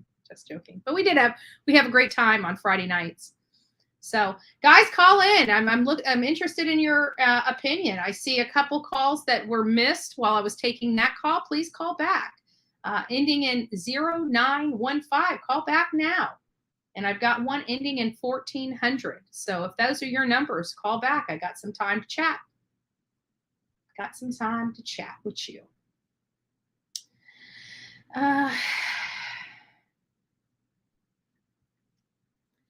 Betty, did you hear a statement from JSB made about a stranger stalking the kids at the bus stop? This guy is being in the woods. It's kind of strange because of this statement. I don't trust anything she says. She just, when you start lying about something so important as to what you heard the day of June 15th, and you're telling us it's an animalistic scream, and then we read the actual text messages going on at that time and find out that you were just sleeping and a noise woke you up, that kind of ticks me off, because you just lied in a police investigation and you knowingly did so. So, you have to, when somebody lies, they are no longer a credible source of information. When you catch somebody in a lie, especially in a criminal case, everything that they say from that point forward has to be scrutinized to a whole different level. So much so that I don't believe anything that comes out of her mouth at this point. She's been caught by Bullhorn Betty in multiple lies related to this case. So I don't believe anything that she has to say. Nothing that comes out of her mouth I will ever take as true. This is Betty. Hi, this is your mother. Is this Mama Bullhorn? Yes, it's Mama Bullhorn. Making beds, doing the Sunday morning stuff. Making beds. You know what? If you have time to make beds, lady, come on, Rover, come on over. Okay, Red Rover, I'll be over one day this week with my bag. Mama Bullhorn is packing a bag. We are going to finally flush my divorce out of this home. Yes. We might burn some stuff. Hey, therapy for the soul. I'm calling. The thing about senior moments is you get this idea, and then it leaves your head while you're dialing the phone. Don't say that, because that happened to me the day before yesterday, and I'm not a senior yet. Last caller, I was impressed, and there's a lot of information up there in those hills, and I am speaking from experience. Having grown up in the deep woods of Myakkahatchee all my life, and having cousins and cousins of cousins and aunts and uncles, we know the biggest pot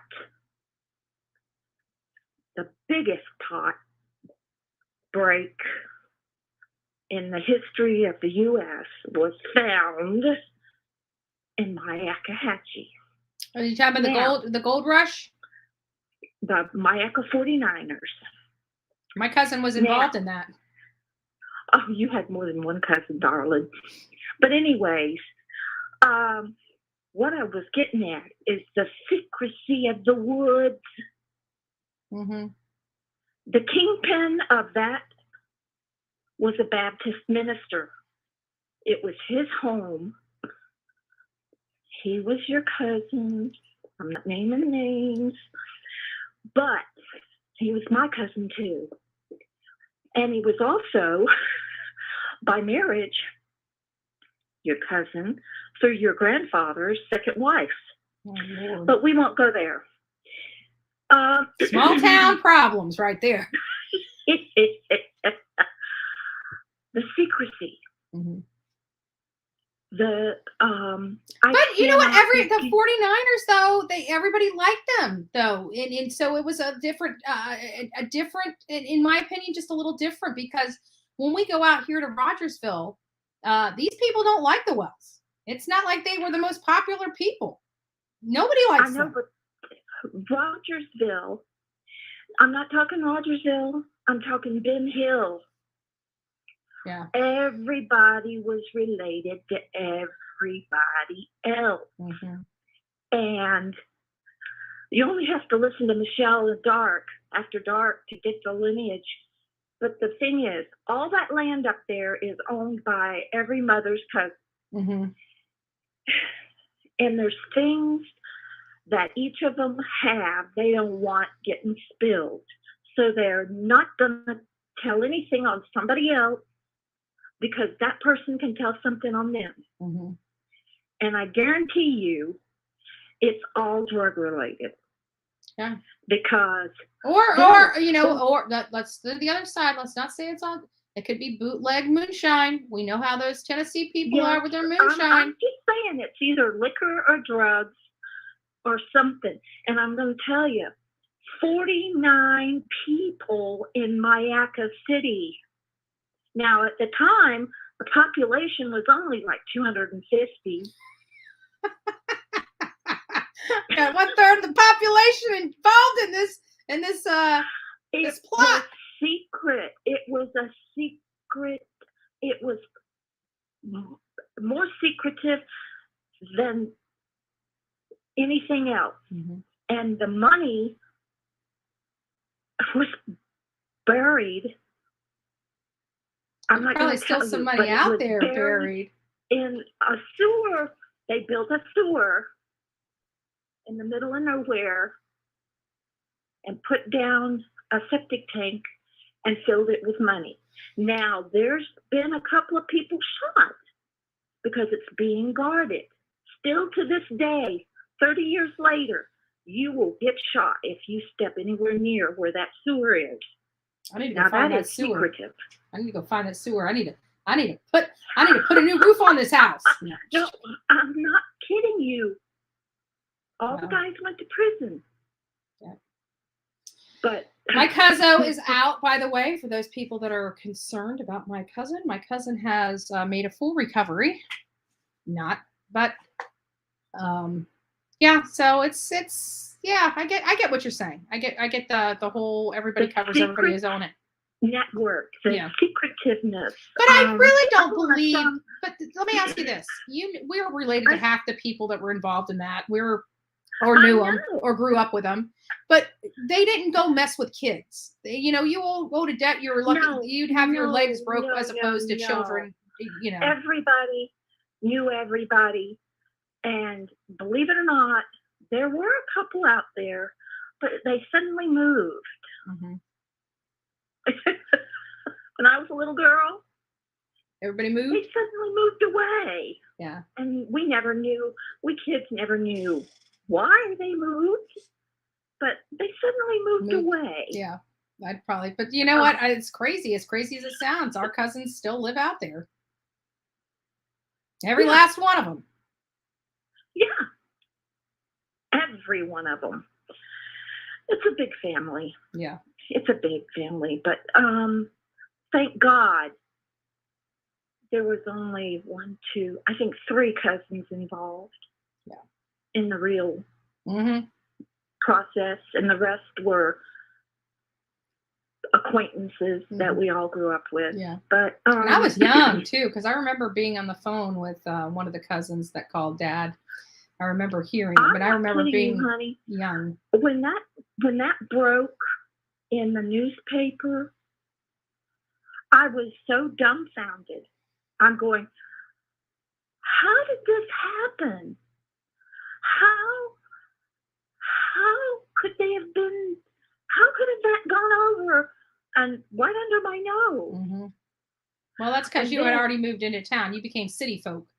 That's why. But we were going out there every weekend to see Grandpa. Yeah, but once a day, once a week doesn't get you the inside info. I know, but I walked that property line looking for bright green plants. Mama, Every mama, time mama. I went out Mama there. Bullhorn. Oh, Lord. We need to get you off here before we start having some clips of Mama Bullhorn and Mayaca City Gold Rush. Oh, God, no. Okay, baby, I'll let you go. All right. But I just wanted to bring up the secrecy. Yeah. The secrecy of the hill. Yeah. That, I think, is your secret right there. Yeah. The secret of the soup or secret of the sauce is, and I think, and a lot of other people out there are thinking the same thing. Everybody's got dirt on everybody else, and everybody has clammed up because they have too much. It's like a mafia. Yeah.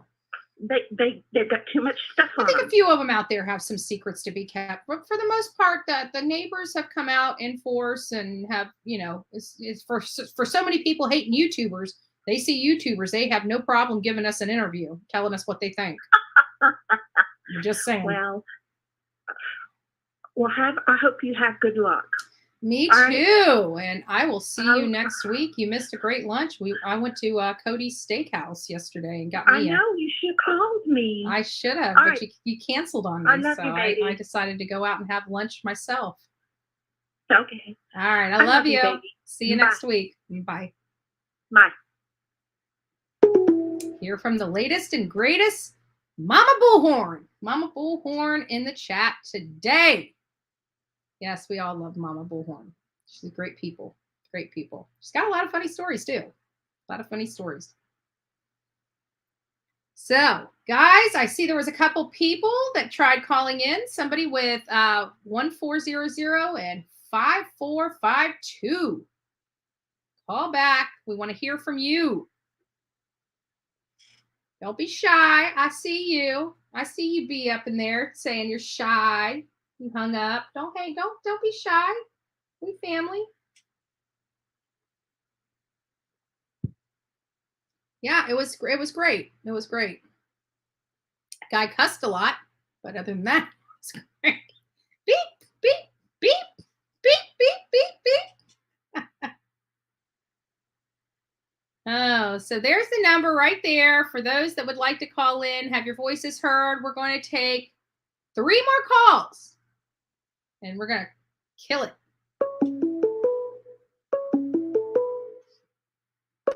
This is Betty. Hi, Betty. This is Chris, one of your subscribers. How are you? Hey, Chris. I love it. How are you doing today? I'm good. I'm from Seattle, so it's the sun is coming up and it's cold a little bit right now, but it'll warm up later on today. I'll take some cold weather any day. Florida, just too much. I've been listening to your broadcast, and I love your channel, first of all, and you're doing a good job and stuff. And I wanted to talk to you about Brian because I've seen it's been a mix full of things with your broadcast today, and I don't know if you're subscribed to me. I go through Chris's Top Level. I'm on Chris's Top Level Media, and let me find you. I'll subscribe to you and listen to you. I just there's few people, but when you guys tell me about it, I will subscribe. So let me put that in. I'm a drone pilot, and basically I've been kind of researching the area, the Mayacahatchee area. Yeah. And the other area where they found Gabby's body at and stuff. Spread Creek. And I'm right. And I'm trying to do some research. I don't know if I want to go to the Mayacahatchee first, or if I want to go to the creek where they found Gabby. Just because, here's the thing. With this whole entire thing, everybody's invested. First of all. Okay. Mm-hmm. I mean, like people like you, people like me, there are a bunch of YouTubers out there that are still putting evidence pieces together as news comes out about, let's say, the Brian Laundrie that they just released the Notebook, and I have a lot of theories. I can't go over all of my theories and stuff like that. Right. I mean, I have so many theories that it's not even funny. Like, honestly, like for one of the things I went over earlier in my broadcast was like, for one, it sounds like Brian's mom wrote the note. I mean, that whole entire 8-page, it was supposedly be done by Brian. I think his mom wrote it. Great perspective. Great perspective. I haven't looked at the handwriting or compared it with his past handwriting, but you know that would make sense because I don't trust Roberta. I think she's a conniving Neither do I. Woman. Neither do. Go ahead. I'm sorry. No, that was it. She was a conniving woman. I don't trust anything that she's touched, and she held on to that dry bag the whole time. I'm surprised they let her pick it up. That was evidence. Right. I'm surprised they did too. But nobody's really talking about the timeline, because remember the day before, they found pieces of Brian, evidently, you know. Roberta and Chris Laundrie were in the park, and they were giving something to somebody and stuff like that. I obviously think that was something to do with Brian's DNA and stuff like that being found.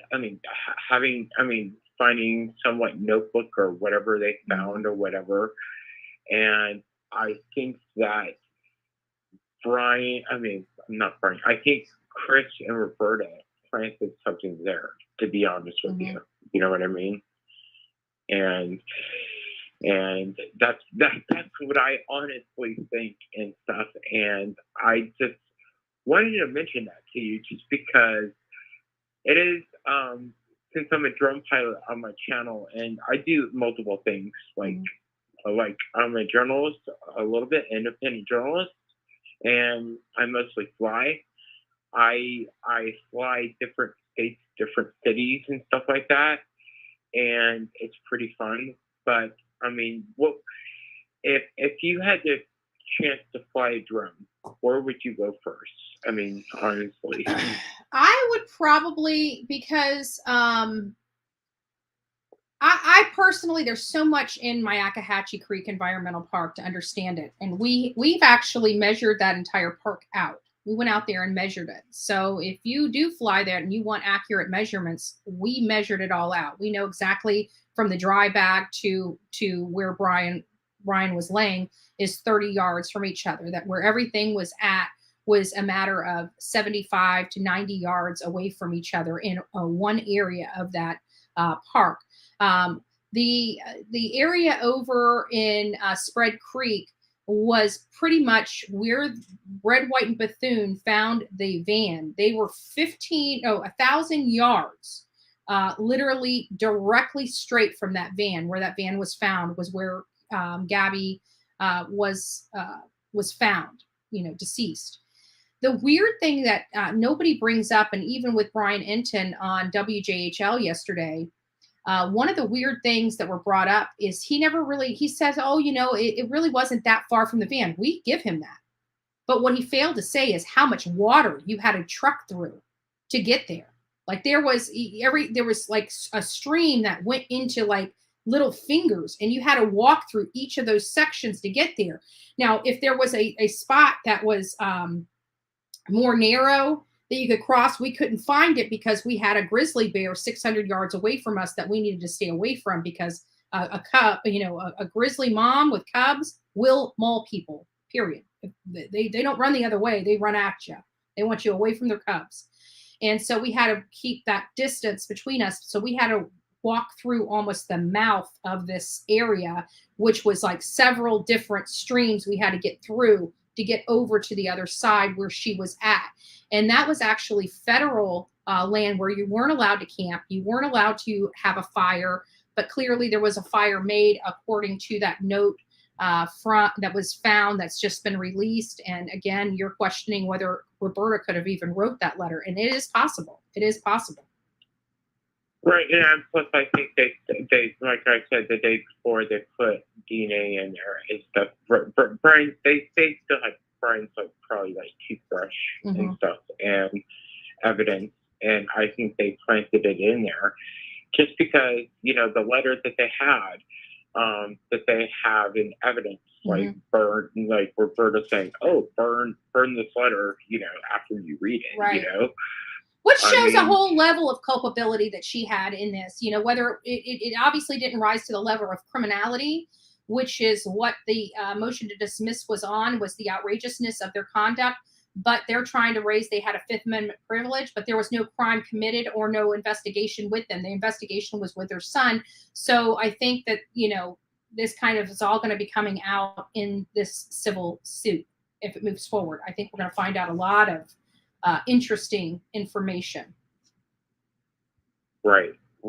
So, I mean, if you ever want a broadcast partner, like to talk about this on, I mean, I would love to join you sometime. Absolutely. And talk to you on your channel.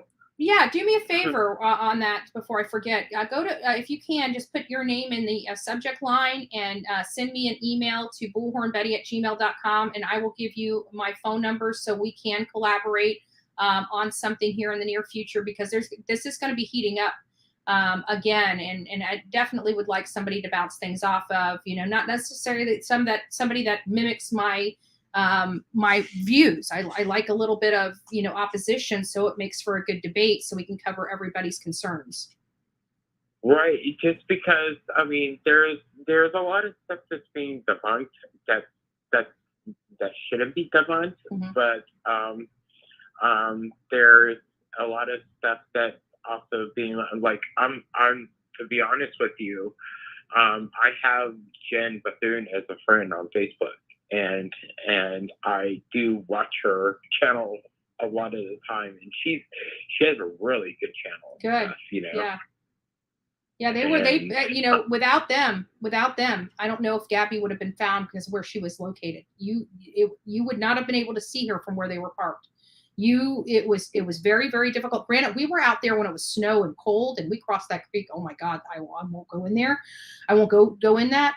But without them, without Red, White, and Bethune, Gabby may have never been found. I just want to let the people out there in YouTube world understand that. And law enforcement too.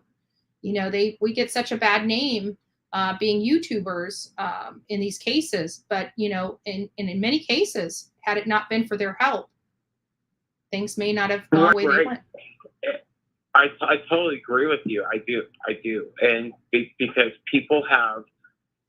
there are a lot of YouTubers that have gone back and lied about like putting fake videos up. Yeah. And that's photoshopping other videos, raising arms out of grounds. Yes. Yeah, totally. And I won't name names right now, but there are some YouTubers that are just in it for the fame and glory, and it's just like the ones that are not, like people like you, people like me.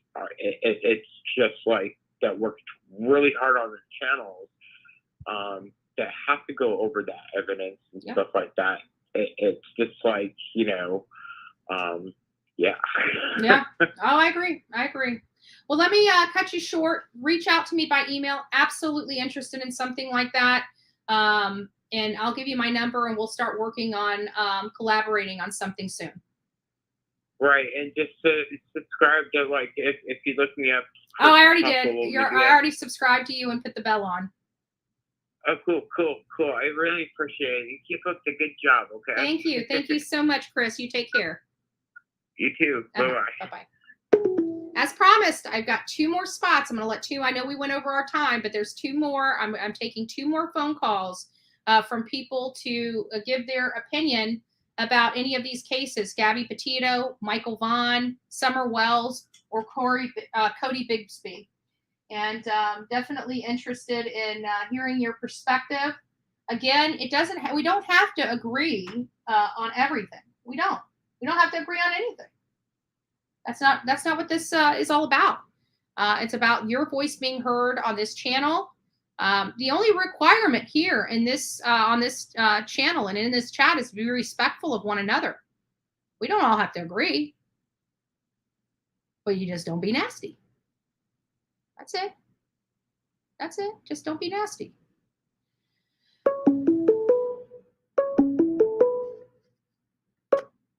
This is Betty. Hey, Betty. Hey. Quick question. Sure. Am I right to assume that you don't trust Jody Sue? That would be yes. I don't think she's a bad person. I mean, let me be very clear. I don't think she's a bad person. And the neighbors have say that they're good people, and I trust. They say that the Wells are horrible people, so I have to believe that they're obviously Jody Sue and Andrew Bernard are decent people in the area. I don't believe that she is involved in anything to do with Summer Wells or Summer Wells' disappearance, nor do I believe her son had anything to do with it or anything like that. What I have a problem with is that she has been caught in too many lies that no matter what she says at this point, whether it's 100% true, that at this point, I can't believe it. Right. Well, I live here in Tennessee, and I've listened to all this hokey pokey messed up crap with her, and I just don't understand why she keeps injecting herself into this. Yeah, because she's if you're innocent, just shut your mouth. You know. Yeah, and not only that, but if you really did have information directly related to this case, why are you on YouTube and not shutting up and relaying that information over to law enforcement so they can handle it?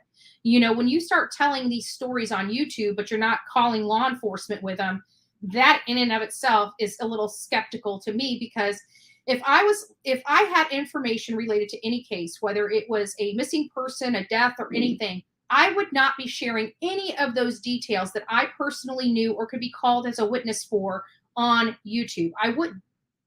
And why, in all fairness, why a lot of the content I have has never seen the light of day, because we did get a lot of information from a lot of people that didn't necessarily need to be shared on YouTube, but rather needed to be something that went to law enforcement. And that's what we did. Right. So you don't buy into any of now this is going way back, baby, way back to when it first started. You remember when they said that they thought that she was put in the back of a truck or a cart or a horse thing and taken out of there. Yep. So you don't think any of that ever really happened? That's just theory? I do not. Okay.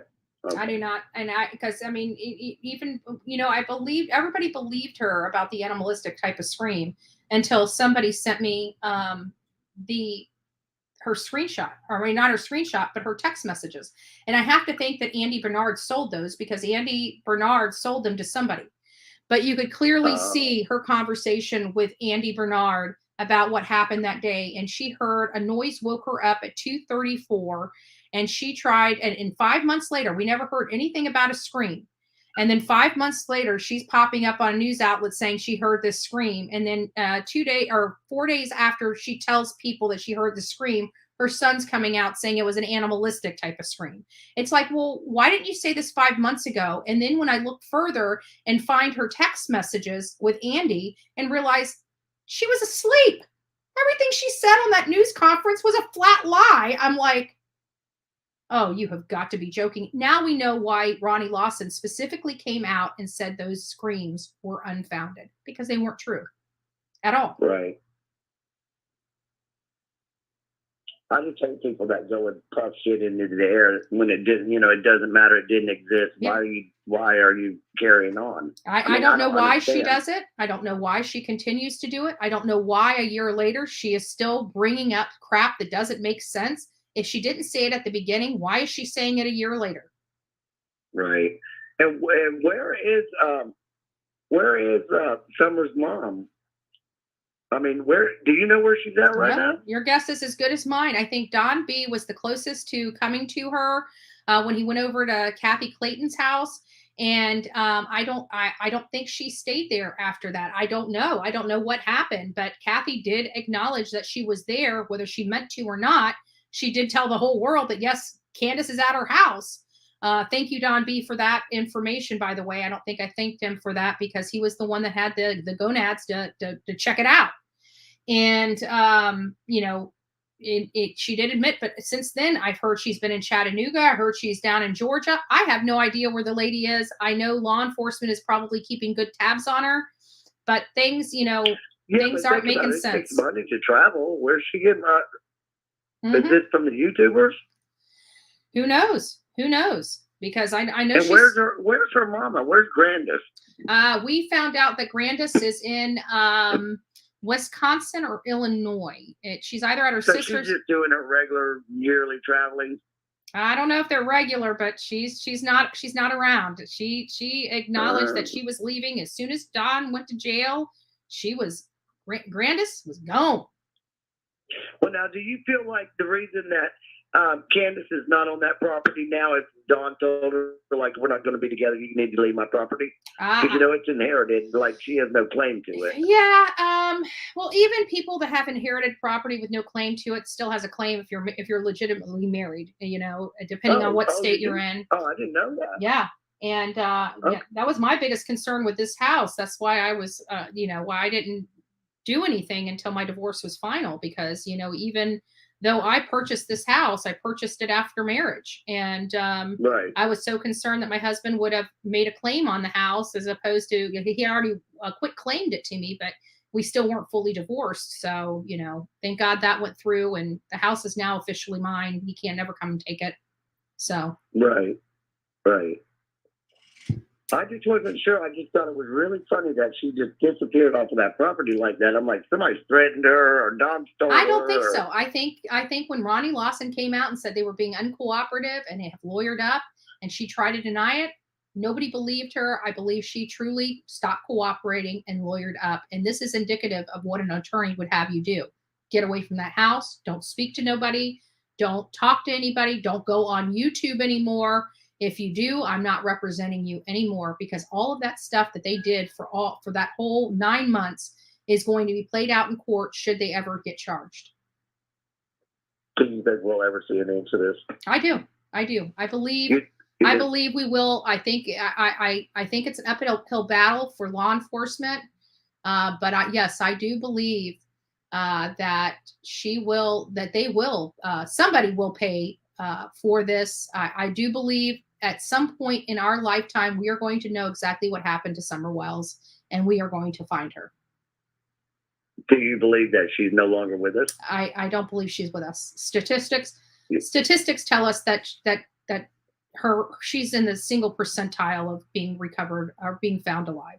I mean, her numbers are so low in statistical numbers that, it's almost, there is a possibility that she could be an outlier, but with the statistics, the numbers as a whole, it's not looking very good for her. And I also heard the signaling of law enforcement on that June 24th press conference, that they were signaling that we're looking for, whether they didn't say it verbatim, but they the way they were describing it looked like we were looking more for a body than we were a child hiding.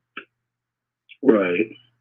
At first, you remember back in the first original days, like, and remember when all that came up about the money, the reward fund or whatever? And I think our very own here, we got Listen to Voices Behind the Walls. I think she was sounding alarms early on. But go ahead. Right. But they had started talking about the reward money and stuff, and I'm thinking, are these people so backwoods that they would do something like that with their kids to try to get money? You know what I mean? Like, I was really concerned, like, are they trying to hide this kid out, and then one of their friends is going to claim that they found her and go get the money, and they're all going to split? Because around here, you don't know. Mm-hmm.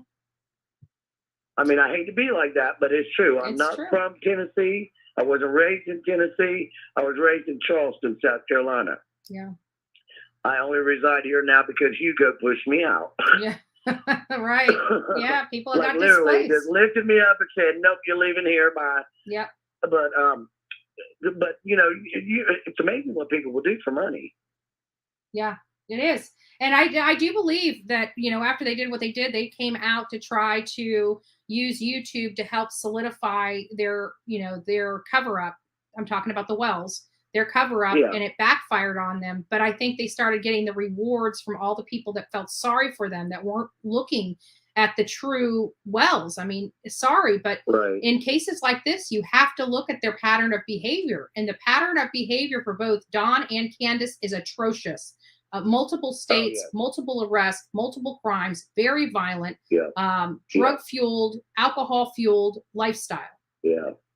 I'd like to catch Candace in the woods and beat the flying snot out of her. Yeah, I can't advocate That's for sure. abuse, but it's I mean, hard. I'm It's not hard. sure I'd be like, this is for every mean thing you ever did this summer, and just beat the flying snot out of her. Yeah, And make her understand this is what abuse feels like, honey. yeah. This is what you put your kids through. Yeah, I get that feeling. I get that want to do something like that. But and But do you? Here's another thing I want to run by you. Like, I hear it more and more and more, and I know that Don loves his child and stuff. But do you feel like Don had anything to do with this? I do. I think when I first got You do? involved, Okay. I thought he was at work, but we can't confirm how long he was at work. But I can tell you what we did find in all of our conversations with people in and around Don Wells is that, he was usually home between 4 and 4:30, depending on where he worked. And that was every day. And so for him to be pulling up in his driveway right at 7, just getting off work, why that day was things so different, Summer never walked off the property before, but that day she did. Don never is always home by 4 or 4:30, but that day he wasn't. Why are all these first times happening that particular day is the question I have, and it just doesn't make sense. Well, do you believe any of the tales from the neighbors that she had all kinds of men in and out of there while he was at work? We Do you heard think that. that's true? We heard, yeah, we know that's to be true. We heard that from many people. So that is true. Yeah, that is Wow. true. Especially when he was gone to Utah, when he was living in Utah and she was living on the hill, that door was a revolving door. Oh, Lord. So who knows what those children were subjected to, all of them. Not just and not the only that, babies, but those strange men were using the bathroom there. There was no walls. Those kids saw business they shouldn't have been seeing. Yeah, how do you raise a baby girl in a house like that? I raised 2 daughters, and I mean, you just don't do that. Mm-mm. No. I mean, my daughter came out of the shower one night and slipped in the hallway and fell down, and it freaked me and my husband out. We went running down through there. She had a fit because she didn't want us to look at her because she slipped in a towel, and all we wanted to do was help her up. Help She her was like, up. No, get away. I mean, little girls don't like to be seen as a rule by anybody. Yeah. They're shy. So They're when shy. I heard that showed how little respect he had for his entire family not to put a door on the bathroom. Walls either. He's a drywaller. How can you not have drywall around your toilet? Exactly. That's when it goes to show you just don't care. Yeah. He You went just to don't work care. to that was kind of crazy. I mean, I don't want to compare my ex-husband's a wonderful guy compared to Don Wells, right? But he was in a similar situation. He will go out and do handyman work for all these people that pay him. But good God, trying to get him to do something around the house was pulling teeth. Oh, I know. That's true. I know what you mean. Yep.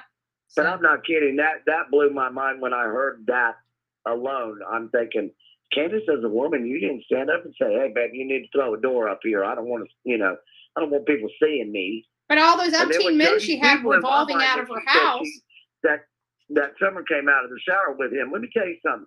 If I was sitting in that front yard and that young came to the door and I knew for a fact she just got out of the shower with Daddy, God behold me back because I'm going in there on Daddy. Yeah.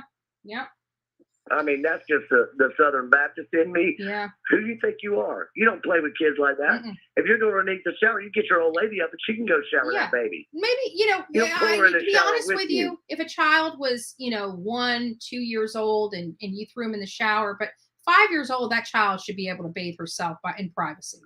I'm sorry, but you 1 or 2 and you want to throw them in the shower with Dad. What's she facing? Yeah, there's a little difference in my opinion because, When you're young, single fathers, they got a double duty too. So if you got to clean your child, that's one that can't be, it needs to be in the shower, can't be in a tub because you're worried about drowning and stuff like that. I can kind of understand that. But at a certain point, that can't happen no more. And 5 years old. And Don told us not only that, but he told us on the phone where we were in Tennessee in Knoxville, and he was on the phone with Marissa.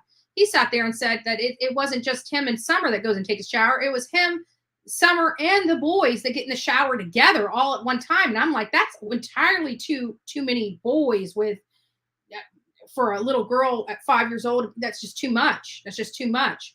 And people were trying to say, oh, that didn't happen. That didn't happen. Don said that to us. He told us the reason why he did that is because Candace didn't take a shower. She wouldn't bathe.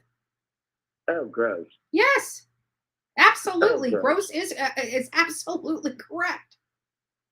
And you know how kids are. They're going to follow what your parents do. So if you're not bathing, somebody's going to have to stay on top of that. Yep, exactly. Bingo. That tells you something about herself right there. Mm-hmm. I agree. That's why she don't have no teeth in her mouth, because you don't know how to tend yourself. She does. And even I'm sorry, but that all goes back to her being brought up the way she was. Yeah, but that was just gross. And even Sherry and Grandma and Allie over there at the other house was talking about how bad she stunk. And I'm thinking, with her, picking up every Tom, Dick, and Harry, just how I don't even want to think about it. I know. I try to give guys a little bit of credit. Like, don't you have some standards? I'm not gonna. I know. No. I know. Yeah. Yuck is right. So. Well, I'm sorry, but no wonder Dawn disappeared for time. Right. It's like, I gotta go You need smell some a fresh woman that air. smells clean and cared for, and you know what I mean. You're a woman. Whew, I don't even want to know what that I- house smells like. I really don't. That house has got to smell like just nasty. Oh God, yeah. See, and I'm one of those people. I'm very smell sensitive. So if I go in your house and you got a rank smell going on, I'm going back out. Yep. Let's go out on the Let's go out on the patio and talk. Come hang out with me out here. It's a beautiful day. I was at a girlfriend the other day, and I said, "Where the hell is wrong with your house? There's something not right in there. Something smells, and she had burnt something the night before." And I said, "And it's been 90-something degrees." I was like, "Throw open the windows and let it out." Yep. Turn that air conditioning on high and open the windows. She was like, "No, after a few minutes, you don't notice it." I'm like, No, I know that. We're going outside." Like, no. Exactly. Well, I appreciate you talking to me today and clearing up some questions for me. I've been rather busy. My husband's has dementia in a nursing home, so I go feed him twice a day, and I'm trying to keep up with it, but Lord of mercy, it's hard. It's getting hard. thick. Yeah, it's hard, and all the changes. What happened with was it Ernie? What happened with Ernie the other day? Like, I saw something about it. I saw like what's his name? He's really loud, and you mentioned him earlier. Dolly Vision? Yeah, Dolly. Dolly kind of started on it, but I had to leave to go feed Jack. So, what happened to Ernie? Did he have like a mental lapse, or what happened? Honestly, I obviously something happened to him. Whether it was a medical issue like a thyroid that made him have almost like a mental episode, or he was actually having a mental episode. I'm unsure. What I can tell you is we haven't heard from him since the day he was tased, which is very concerning for me. Some of the people, including myself, have tried to reach out to him with no success. So we're just praying for him. We're really trying to give Ernie Shell lots of prayers. We want to support him any way that he can be supported. Has anybody called any local hospitals to make sure he's not in the hospital or anything? I'm pretty sure he probably is in the hospital. It's kind of hard to find out information because he might not be in the regular hospital, so to speak, right. And they will not give you any information because of HIPAA. Should he be, right. Taking care of himself, getting some self-care. Well, I hope he gets better, because that's just scary in and of itself. Yeah. It's scary that can happen to somebody, especially on a live stream. It was sad to watch. I can tell you, I was emotional. I was very emotional over that, like beyond emotional. I was sitting there crying for him. So you saw it. See, I didn't see it. So you actually saw it. Well, I kind of turned my head when it was happening. I could hear it going on. I couldn't, honestly, to be honest with you, I couldn't watch it. I personally, could not watch him go through that. I turned my head and closed my eyes, but I could hear every minute of it, every second. It wasn't a minute, it was seconds. You said something about he was chased, so the law showed up at his house? Or what happened? No, he was walking down the street. He was having, he had just gotten out of the hospital because we called law enforcement on him the day before, and I called them to make sure they knew, one, he was not a violent person, because I knew that people were calling the law. And I wanted to make sure that they knew that, one, he was not a violent person. He did not have any weapons on him. And, I expect them to, not that I have a whole lot of, say to it, but I expect them to handle themselves and handle him with dignity and respect. And obviously the first set of officers were kind of rude to him because they seemed annoyed to have gotten so many phone calls about him. But at the end of the day, it was for his own health. We were concerned that he was going to walk in front of traffic. The next day, I didn't bother calling because I'm like, well, he's already out. He needs to ask for help himself. I'm one of those people. I'll help you. I'll give you the shirt off my back. But when you keep doing the same thing over and over again, at some point, you've got to realize you need help and you need to ask for it, because we can give you all the help you can muster. But if you're not accepting it, what's the point? And so this last one, people called and he was not following law enforcement's command, unfortunately, but he was in an episode and he was nervous and he was scared. And they just weren't playing with him. They ended up just neutralizing the situation and taking him to the hospital. But the neutralization of it, it was pretty. It just scared me, and it made me feel absolutely horrible for him. He should never have gone through that. But I'm glad he's getting the help he needs. Hopefully, he is. Yeah, I just think that the Summerwell case is just totally absorbed his whole world. Yeah. And not only that, but there's so many mean people out there that are attacking people that are covering this case. And I just have never seen anything like it in my entire life. Just the pure hate and venom that come out of some people over this little girl. And at the end of the day, even though we're a monetized channel, it's all about getting her face out there. I'm not turning my monetization off because I'm covering one specific case. I do the same thing for all the cases that I cover. And I have the same format for all the cases that I cover. It's not, I'm not going to pick winners and losers, and I'm not going to take monetization off for this one and put monetization on for this one. It's not fair. So it's just the same across the board for every case I cover. And that's how it is. Well, I appreciate all your coverage on it, because otherwise we'd be just, kind of left in the dark, because a lot of people, news coverage today, it's not, well, you've seen what we've got out of Tennessee from WJHL. They're wonderful, but you don't really see anybody else covering these headlines or keeping us up to date. To get an update once every 6 months, that sucks. Yeah, but also for WJHL, they've gotten a lot of attention, a lot of worldwide and national attention coming to their site, which they've never had before because of the coverage of this case. So they're going to be continuing to cover this case as well. Because it's very notable. It is definitely something that people out there want information on. And who am I to decide what they get information? If my audience is tuned in to get more information on Summer Wells, I'm going to cover the Summer Wells case because that's what my audience wants to hear about. Oh, absolutely. I check daily when I have the time and find out, what's going on with it, because I am super, super pissed that it's over a year and we still don't have anything. Right. And I think that's going to come to an end. Yeah, I think that's going to come to an end. I think we're going to start seeing some things come out. I think that, it might be something as simple as them needing, just to have fresh eyes look at the case and put it back together again. Maybe they have, they can, law enforcement is allowed to deceive the public. That's what people don't understand. They're allowed to deceive the public. They're allowed to tell us they don't have information when they have information. They're not required to tell us a damn thing. Right. So I just can't wait for the day that I open up my phone or turn on the TV and it's, it's out there that she's been found. I will be flying. I will be flying to Tennessee. You will see me if I hear or even get a inkling of a notion that something is breaking in this case. I will be in Tennessee. Yeah. It's like I have my best girlfriend. She wanted to go numerous times to the prayer vigils. And, when it got apparent that they weren't even showing up for the prayer vigils, and I'm talking about, Dawn and Candace, I was like, I don't know that I can literally go out there and be civil, honestly. Yeah. When you don't give two shits about showing up for your own kid that's been missing, How am I supposed to go out there? And I want the baby found. You make no doubt about it. I want the baby found.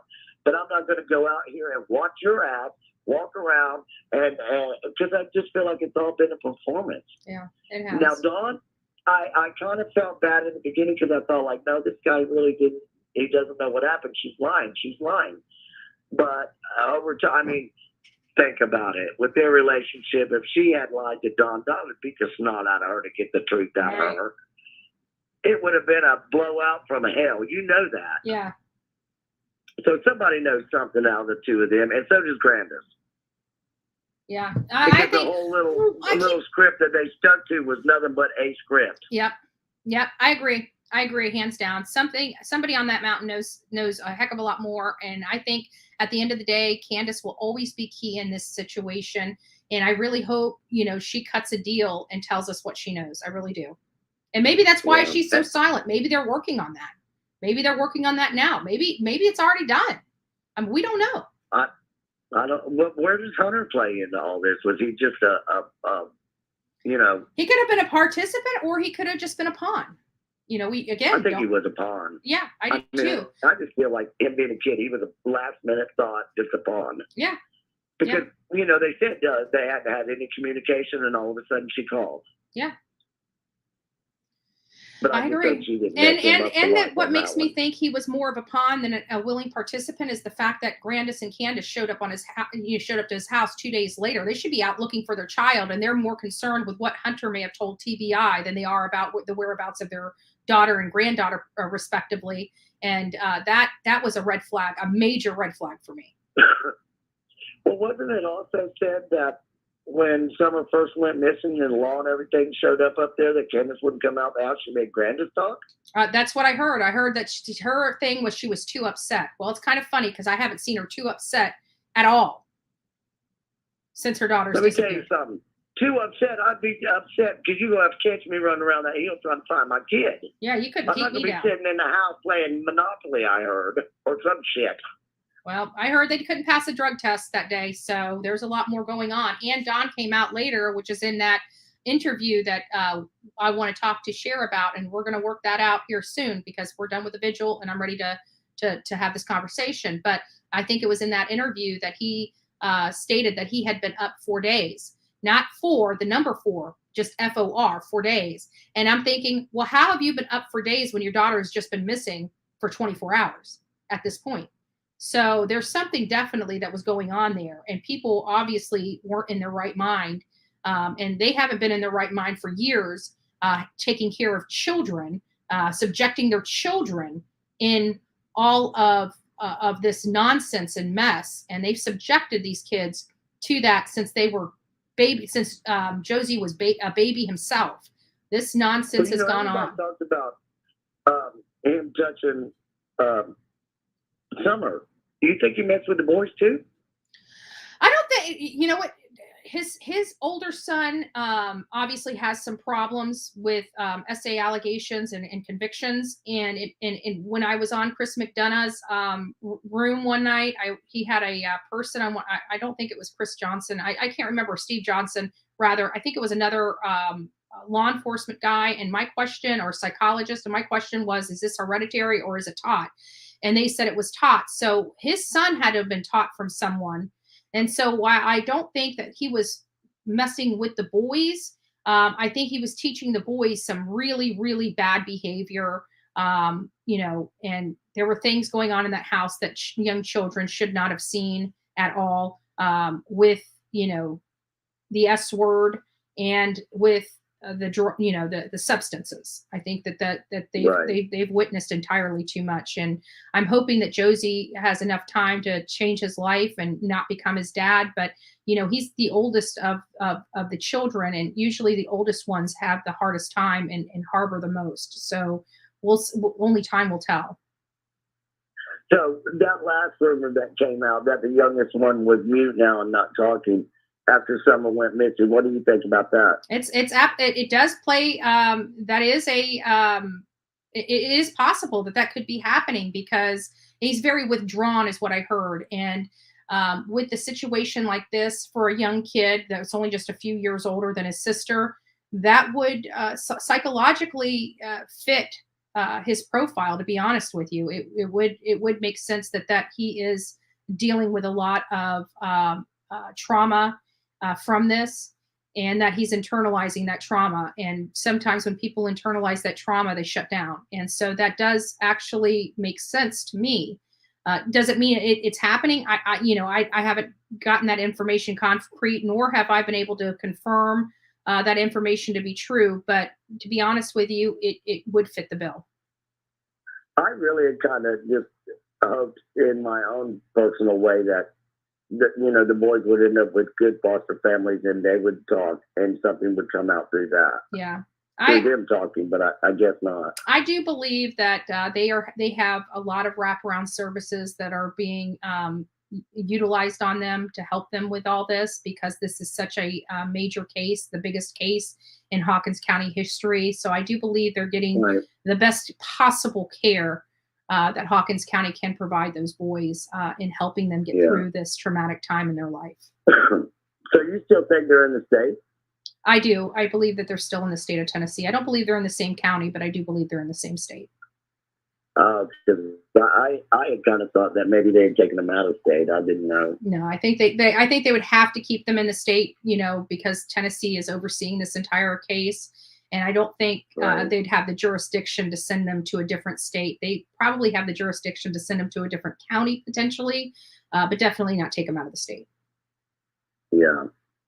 Well, I hope they go on and live happy, healthy lives. I really do, because they're beautiful children. They really are. They deserve a chance. That when they were with their parents, they had no chance, and now hopefully they have a chance to have a good life and break the cycle of abuse and break the cycle of horrible parenting.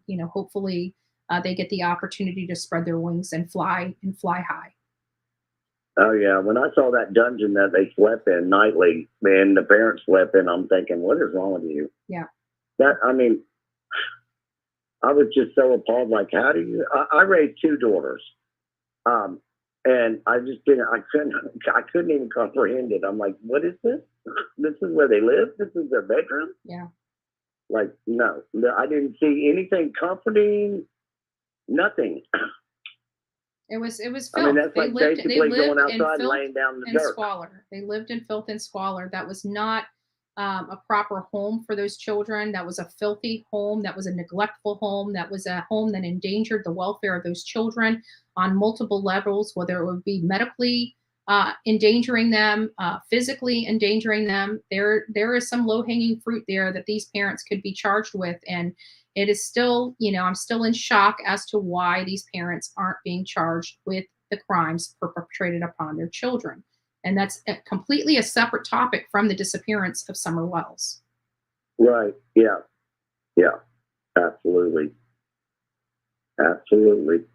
Well, I'm going to hop off here. It's been a pleasure talking with you. Absolutely. Call again. I enjoy our chats. Oh, I will. Keep me up to date now. You got it. Have a good day. Bye-bye. Have a good. Oh, sorry. Didn't mean to hang up on you so quick. I got trigger fingers today. Guys, I got enough room for one more call. It's got to be about 3 to 4 minutes tops if you want to call in. One more call. I'm accepting one more call to talk about either Gabby Petito, Michael Monkey Vaughn, Summer Wells, or Codi Bigsby. And, just hear your thoughts, your perspective on these cases. This will be the last call, folks. Again, this will be the last call. This is Betty. Hi, I'll make your last call. Hi, Amy. How are you? All right, just a little hoarse in my throat. Just allergies. No, you know what? We're going to go back to the laundries. You know what? I was wondering, because you're the legal person, with the stuff that came out this week, wouldn't that be going to the judge, or would that have no bearing on this motion to dismiss? That's just what I was just curious about. So ask the question again. The what came out with the notebook, the supposed notebook, and all of the writings in it, would that go to the judge? Would that even have any bearing on this motion to dismiss is my question. It doesn't have a bearing because the motion to dismiss is more of a technical type of motion. So, for example, the judge is supposed to take the complaint that was written as true. So if every fact that is alleged in that complaint is true, do they have a cause of action? And if they do, the case is supposed to proceed. If they do not have a cause of action, it's supposed to be dismissed until they can allege a proper cause of action. They, in my opinion, alleged a proper cause of action, but the defense, the Laundrie's attorney was arguing that one of those prongs, it was a 4-element, and I like to call it a 4-prong test that they had to meet in order to have the cause of action for the emotional distress.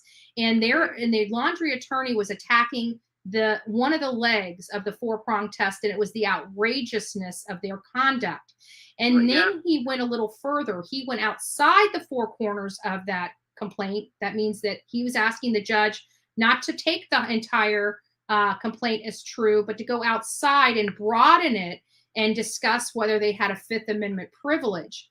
Which, okay, got it. Yeah. So, but I just don't know. Like, I just don't know how they could argue this. Right, and even and this would be the what we saw with that notebook would have been uncovered through the discovery process as their. But you know what else I was thinking, because like when you compare what was said about how she was injured, and also the coroner, that was the Brent guy, I don't remember his last name, out in Wyoming, it doesn't seem to match what he said. So to me, I question the authenticity of what was written, and if it's a lie. I don't necessarily like the gentleman that brought up that Chris, when he brought up that Roberta could have wrote that letter, that did spark my curiosity, because I was thinking that to begin with. Yeah, it is possible. That's my opinion. Yeah, but with the what he explained, it sounded like he was actually trying to justify his actions in being merciful. But I believe he lied about how the original injuries were sustained, and I believe the medical, the coroner's office, when they did the autopsy, do not mimic what was written. I think they believe that she was traumatized by him, that he was the one that caused the blunt force trauma, not a fall. There's different cracking, different things that can indicate how an injury, especially a blunt force injury, was sustained. And I don't think it matched with Brian's recollection of how things happened. Right. And then you didn't know who the Doug guy was. I'll just tell you who the Doug guy was, and next time you go in the courtroom. Doug was sitting in the back row, the way back row behind the Petitos. He had a black shirt, and you when you were filming, when they were walking into the hearing, you got the back of his head. He was if you look at one of your if you look at the video again, you'll see the back of his head in the black shirt. So black shirt. All right, just so you know. Perfect. So if you ever see him again, because I will recognize him, because I saw his, he's been on one video or so where he revealed himself. No, but I know he was in the back row and behind the Petitos. If you review your hearing video. Very good, very good. Yeah, I just, because I didn't know who he was, and if he knew who I was, I hope next time he comes up and introduces himself. He tries to be incognito, that he doesn't want to be, he's so secretive about stuff when he's filming, if you watch his videos, he doesn't want to be seen. Yeah, but I wouldn't expose him. I wouldn't expose his face if he, I'd show him that professional courtesy. But, I like to know, if there's another creator, I'd like to say hi to them and maybe bounce some stuff off, because you never know what you learn from somebody else. Right, absolutely. All right. Well, it was nice. I don't know what else to say. There's probably other things I can't think of right now. Well, we're going to be going live again in about an hour. We're about to pipe this one down, and we'll start a new one. I have to cook today. I know. All right. You have a good, I'll be listening anyways. Have a good day now. You too, Amy. Take care. Bye-bye. You're welcome. Bye-bye. Bye-bye. So that was the last of our calls for this segment, guys. So it is 10:15. So we'll be back here at 11:30 for those that would like to come in for segment 2. Segment 2 is going over the monsters that live among us. Yep, there's monsters that live among us. Can be our next door neighbor, can be, the sweet lady, the sweet old grandma down the street. We're going to be talking about the monsters that live among us. So guys, I hope you guys tune back in for this afternoon segment. We are going to go over a lot of information. I told you today was going to be long. We've already been on for 3 hours. We're going to be on for another 3 hours in just a little bit. So guys, please tune back in at 11:30. We will see each and every one of you again. We will have another call-in session. So if you didn't have an opportunity to have your voice heard or to talk about a case, we'll even go off topic. We're going to discuss the monsters that live among us. But if you guys want to talk about Gabby Petito or Michael Vaughn or Summer Wells or Codi Bigsby, you can. We're not going to say you can't. But we will be going back live at 11:30. So guys, let's do this. We'll see you soon. God bless each and every one of you. And we'll be back here in about an hour and 15 minutes. God bless you.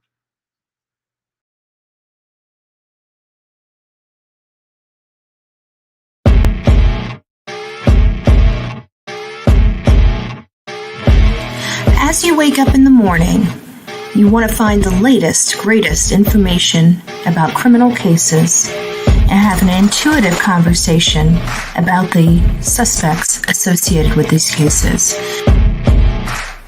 Head over to the Bullhorn Betty channel on YouTube.